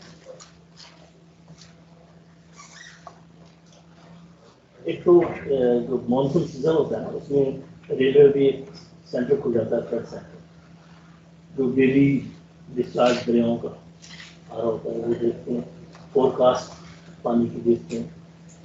आपके जो ब्रिजेस हैं दरियाओं के ऊपर, उनकी कितनी कैपेसिटी है वो रिकॉर्डेड है, आपके पास रिकॉर्ड तो भी है। उनका जो प्रीवियस रिकॉर्ड है फ्लड्स का, कि कब कितना पानी आया, वो ब्रीच करना पड़ा। हर ब्रिज, मेजर ब्रिज के साथ, लार्ज ब्रिज के साथ, डाउन ब्रिज के साथ जो ट्रैक है ना दोनों साइडों पे, उन पे ब्रीचिंग सेक्शन बना होता है। ब्रीचिंग सेक्शन क्या होता है कि सर्टेन पोर्शन ऑफ ट्रैक पे, ब्रिज से लेटर से 100 मीटर पहले, 200 मीटर पहले, 200 मीटर पहले ट्रैक के अंदर होल्स करके और उसमें बैलस्टिंग मटेरियल डाल देते हैं। आर्मी के जवान आते हैं जो करते हैं, फर्स्ट सारे डेटोनेटर्स हैवी किस्म के, वो उनमें होल बना देते हैं। मतलब हमारी जो ट्रैक की जिम्मेदारी, उनमें से एक जिम्मेदारी ये भी है कि वो जो होल्स बने हुए हैं उनको क्लीन रखें, उनको साफ रखें। तो जब ये फ्लड का सीजन आ जाए, तो वो अगर एमरजेंसी नजर आ जाए, फोरकास्ट में हो जाए कि भी इतना पानी आ रहा है कि there is a likelihood bridge wash out हो जाएगा, तो फिर उसके लिए तैयारी करते हैं, तो उनको बुलाते हैं, मीटिंग बुलाते हैं। तो उसमें आप उस दौरान में एज डीएन और एएन वहाँ पे साइड पे मौजूद रहते हैं ब्रिज पे, और दरिया को वॉच करते हैं, उसकी साउंडिंग्स लेते हैं ब्रिज के ऊपर रिवर बेड प्लम लाइन से, हैवी प्लम लाइन होती है, तो वो फेंकते हैं, उससे साउंड लेते हैं नीचे रीडिंग जो होगी नहीं होगी, ज़्यादा नहीं होगी। तो दो तरीके इस्तेमाल करते हैं उसको आप, एक तो अगर पॉसिबल हो तो उसमें पत्थर डंप करते हैं, अगर रीडिंग हो रही है पत्थर हर दरिया के साथ ब्रिज के साथ एक रिजर्व है पिचिंग स्टोन का, जो सैंक्शन है, वो इस्तेमाल हो जाए तो उसको पूरा करना होगा। वो आपकी विजिटर्स मैनुअल में रिजर्व देखते हैं कि कौन से दरिया के साथ कितना रिजर्व है, कितना वहाँ पे कितने स्टोन अवेलेबल रहना चाहिए। तो एक तो वो तो उसमें पत्थर फेंकना शुरू कर देते हैं ताकि वो एविडेंट रुक जाए। दूसरा काम ये करते हैं कि उसमें उसका जो वॉच करते रहते हैं कि एक लिमिट तक की जो वाइब्रेशन है, जो पानी की कंडीशन है, एक्सेप्टेबल है। अब ये आपकी जजमेंट पे है कि किस वक्त आप ये समझते हैं कि अब ये ब्रिज जो है ये डेंजर में है, और अगर उसको बिजी ना किया गया तो ये ब्रिज वॉश आउट हो जाएगा। प्रायोरिटी होती है कि ब्रिज को वॉश आउट नहीं होना चाहिए, कम्युनिकेशन नहीं हो। तो उसमें फिर ये है कि जो रेवेन्यू इंजीनियर और जो उस इलाके का असिस्टेंट कमिश्नर आमतौर पर वो, और जो आर्मी के जो लोग होते हैं, वो तीनों मिलकर फैसला करते हैं कि बेसिकली फैसला रेवेन्यू इंजीनियर का होता है कि आया हमें ब्रीच करना है क्या नहीं करना। अब अगर ये फैसला हो जाए कि ब्रीच करना है तो जो होल्स छोड़ते हैं डेफिनेटर्स के लिए, उसमें वो डेफिनेटिव मटेरियल डाल देते हैं, और पहले से पब्लिक में आमतौर पर जो शहरी आबादी साथ है, एक दिन जितना एरिया उससे इफेक्ट होगा उसमें 24 घंटे पहले अनाउंसमेंट कर दी जाती है। देयर इज लाइवलीहुड रीच किया जाए तो आप लोग अपना अपना पास जोन चलेगा। शहरों में खास तौर पर मतलब चिन्हों के वन प्लेस जहाँ पे खतरा होता था हमेशा, वजीराबाद नगर प्रदेश जहाँ पे खतरा होते थे, तो इसका जो और शहर है वहाँ पे, तो उसके बाद फिर वो मतलब वाकई में कंट्रोल हो तो फिर उसको ब्रीच कर वो बैंक उड़ जाता है, पानी का प्रेशर उस तरफ डाइवर्ट हो जाता है और उसका लेवल पानी का नीचे आ जाता है। तो फिर वो जब तक वो फ्लड गुजरता है उसके बाद उसकी दोबारा कितना दूर होता है ये 150-200 मीटर 300 मीटर उसके ऊपर भी ट्रैक होता है, उसके ऊपर भी हाँ पूरी लाइन टू तोड़ कोई ट्रैक टू पूरा ट्रैक ऊपर वाला तोड़ देती है। ऑटोमेटिक टूट जाता है, जब उड़ता है ना ब्लास्ट होता है तो फिर जाता है ना, यानी उसको बचाने के लिए ब्रिज को बचाने के लिए दूसरा ट्रैक क्या होगा? हाँ तो जो आप पूछना है कि कॉमन प्रैक्टिस है नहीं, कॉमन प्रैक्टिस नहीं, मतलब जो है ना, देखो शहरी आबादी को पानी में डुबोना बड़ा सीरियस डिसीजन होता है, बड़ा सोच समझ लेना पड़ता है। मैं आपको अपना तजुर्बा बताता हूँ। सर 2010 में जो फ्लड आए थे उसमें ऐसा कोई इवेंट हुआ? नहीं,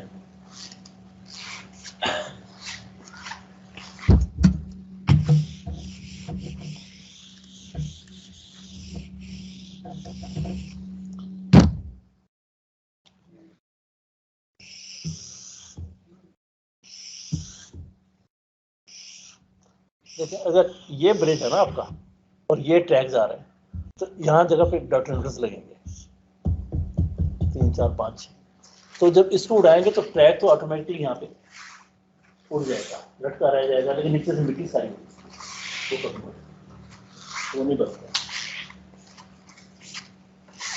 मैं DL2 था लाहौर में, जिसकी रिजर्वेशन में आता है ये लाहौर वजीराबाद लाहौर लाला मुसा और लाहौर फैसलाबाद ये ग्रेड साहब दो जगह पे, ये बात है 92 के प्लस 92 के प्लस। उसमें एक तो ब्रिजेस हो गई, की नहीं हो गई, ये वजीराबाद के पास और वो ट्रैक मेरा वाश हो गया। दूसरी ब्रिजेस इस साल हुई, वो भी उतनी की होगी, काला शकाफी के पास मे 9 को चादरा सारा उसमें डूब गया, चादर में पानी आ गया। तीसरा जो हमें वहाँ पे तजर्बा हुआ वो हुआ चिन्नौर के पास। चिन्नौर ब्रिज पे मैं खुद मौजूद था और पानी का बड़ा हैवी डेला था, वही जो ब्रिज पीछे करके आया था ना उधर जरा बड़ा वही पानी का डेला था। तो उस ब्रिज का बिहेवियर बड़ा अजीब था। चिन्नौर ब्रिज का आपने देखते हैं किसी ब्रिज को डबल टैकिंग ब्रिज है, नीचे से ऊपर से रोड चलते हैं, नीचे से ट्रेन। तो उसके जो पियर्स थे ना उनसे बहुत डीप था, तो गौर सी बनती है, दोनों तरफ पहाड़ियाँ सी हैं और नीचे काफी डीप है। तो वो जो एक पियर था ना उसका बिहेवियर बड़ा डीप था कि वो ऐसे ऐसे वाइब्रेट करता था और in centimetres, 2 centimetre 3 centimetre measure करते हुए उसके बाद पियर के ऊपर बैठ के निशान लगा के उसको मेजर करते थे। तो बड़ी डेंजरस पूरी तरह कि ये वाइब्रेट कर रहा है, तो देर से प्रॉब्लम हो जाता है। तो हमें समझ में आ रही थी कि व्हाट टू डू। ये दिल नहीं करता बंदा आपको ब्रीच कराए, क्योंकि पूरी आबादी की सुबह कई गाँव उसमें बड़ी तबाही।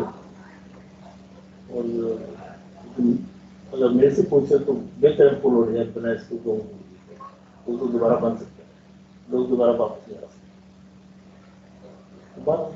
गवर्नमेंट की अपनी प्रॉफिट हो, लेकिन वो बचत हमारी कैसे हुई कि इंडस्ट्री जब उसका लेवल बहुत हाई गया ना, तो उस ब्रिज की जो स्टेबिलिटी थी, वो जो मूवमेंट थी, वो खुद खत्म हो गई। उसमें पानी जब उतरा तो फिर दोबारा शुरू, तो वो फिर समझ लिया है कि जो पानी की स्ट्रीम आ रही थी वो एक्सट्रैक्टर स्टेज आके वो अलाइन हो जाती थी विद द पियर्स। अदरवाइज वो पियर को ऐसे ही करती थी साइड से आके, पानी जो होता ना कि पियर अगर ऐसे है ना तो पानी इसके पैरेलल जाना चाहिए, पैरेलल जो ऐसे आगे हिट करता है साइड से हिट करता है। तो वो जब पानी का ज़्यादा लेवल ज़्यादा होता था तो वो उससे पैरेलल आता, उससे आगे वो स्टेबल। तो एक दो स्टेजेस पे वो कहा, वो फौजियों ने कहा कि उड़ा दें इसको, ये खतरा मैं मुझे पूछेगा ना, पूछेगा ठीक है। तो अल्लाह शुक्र है वो बच्चे को, बस ये मैं बता रहा हूँ कि इस किस्म की इमरजेंसी आपको करनी है। सर ये जो ब्रिजेस बनती है तब अक्सर करके ब्रिजेस जो बनते हैं वो ये कि रिवर का वो जो सेक्शन है वो सीक्वेंस कर देते हैं ताकि खर्चा कम आए। तो क्या रिवर में भी इस तरह ही होता है कि हम रिवर का क्रॉस सेक्शन जो है वो कम कर देते हैं ताकि ब्रिज बात है कि कम उस सेंस पे नहीं करते थे ना, लेकिन उससे पहले उसका जनरेशन डिस्चार्ज है कितना, तो डिस्चार्ज और उसकी हिस्ट्री लेते हैं 100 ईयर्स डिस्चार्ज के, 100 ईयर्स का रिकॉर्ड लेते हैं।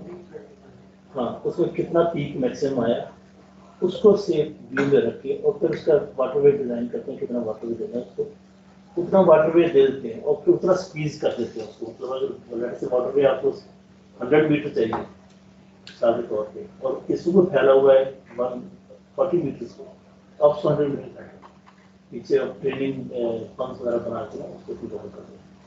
बंद बनाते बहुत मजबूत होने पीछे बनाते हैं वो बड़ा मजबूत होते हैं, तो पत्थर लगता है।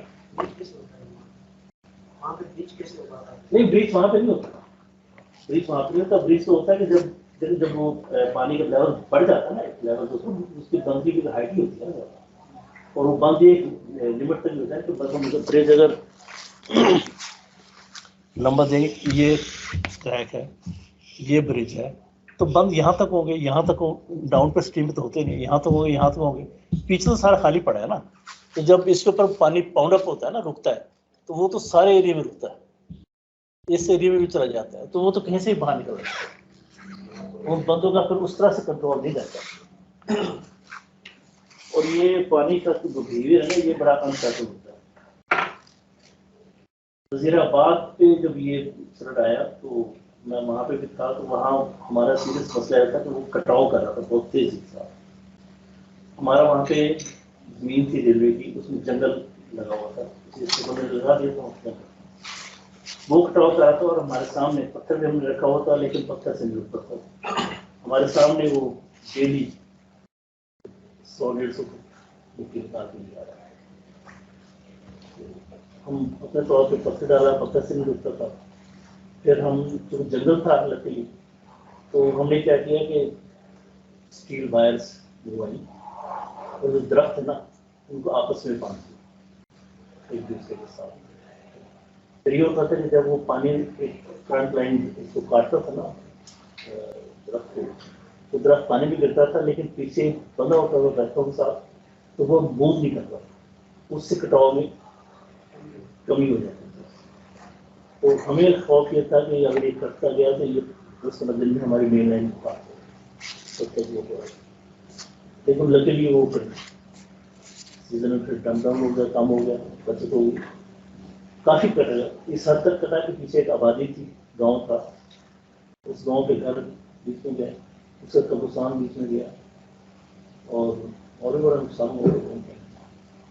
लेकिन उसके बाद गवर्नमेंट ने, इरिगेशन डिपार्टमेंट ने फिर उसको कंट्रोल कर दिया आपको सियालकोट के पास, और वहां से उसको कंट्रोल किया गया। ये जो फ्लड चेंजेस होती है, तो ये इसकी वजह पे ये तो नहीं काम कर रहे जो डैम वगैरह बना रहे होते हैं, पानी को स्टोर कर रहे होते हैं, या अगर हम रिवर को फ्री फ्लो छोड़ देते तो ये चीज़ें कम हो जाती है?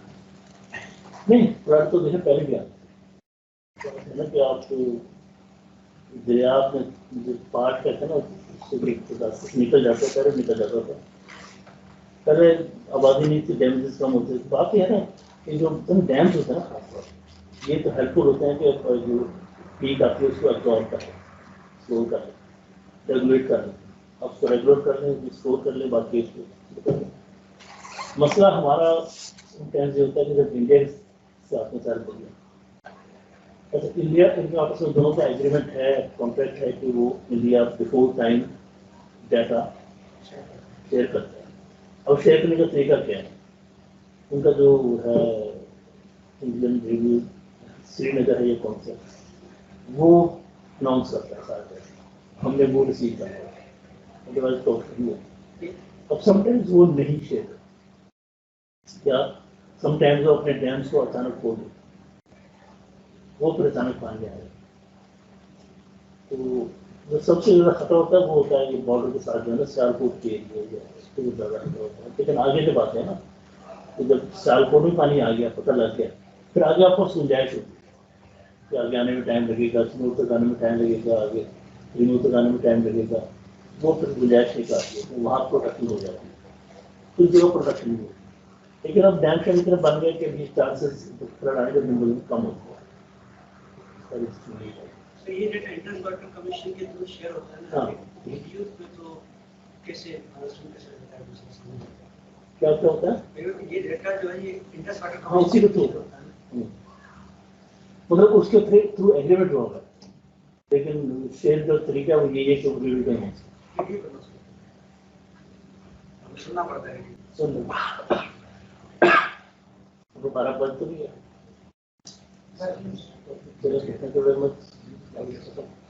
अब ब्रीफली मतलब अब मुझे अंदाजा हो जाए ना कि कितनी क्लासेस रहती हैं, सब कराइन करो जो मेरे जहन में चीज़ें हैं, वो बेल्डेड ट्रैक तो मेंटेन कैसे करना जरूरी है, कर्व्स का जरूरी है, और उसके अलावा ट्रैक मेंटेनेंस कुछ थोड़ी सी बताइए, इसको मैं रिक्वेस्ट है आपसे कुछ पढ़ दूँगा चैप्टर 5 को दूसरे भी इसके चैप्टर में रेलेवेंट आप ये पढ़ लें। मेरी भी आसानी ये है आपके लिए कि जो चीज़ें समझ नहीं आती उनको यहाँ डिस्कस करें, हम उन चीज़ों को सिंपल नहीं है उनको यहाँ डिस्कस करेंगे तो टाइम जाएगा।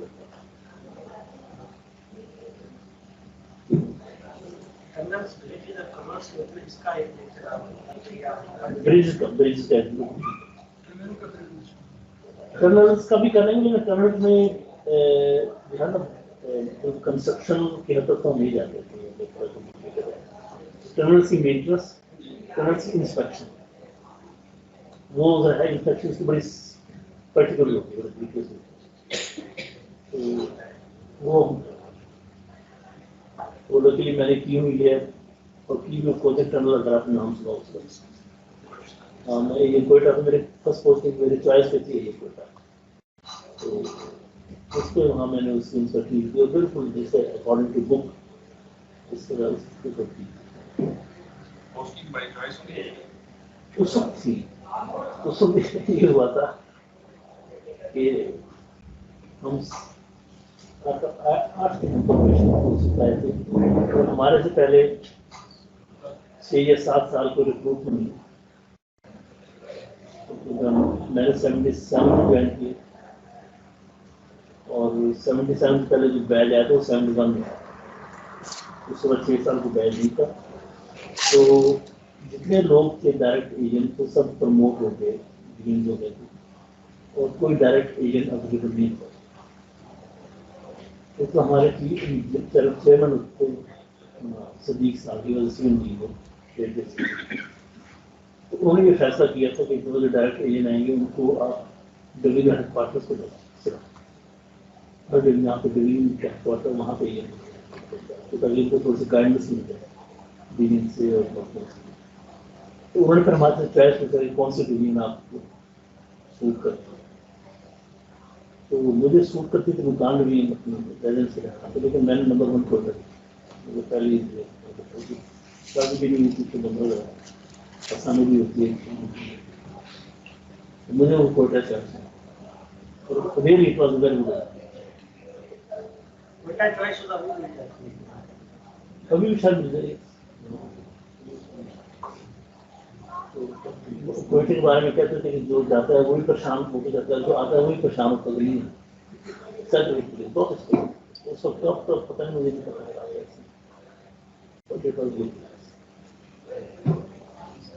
चलिए, थैंक यू वेरी मच।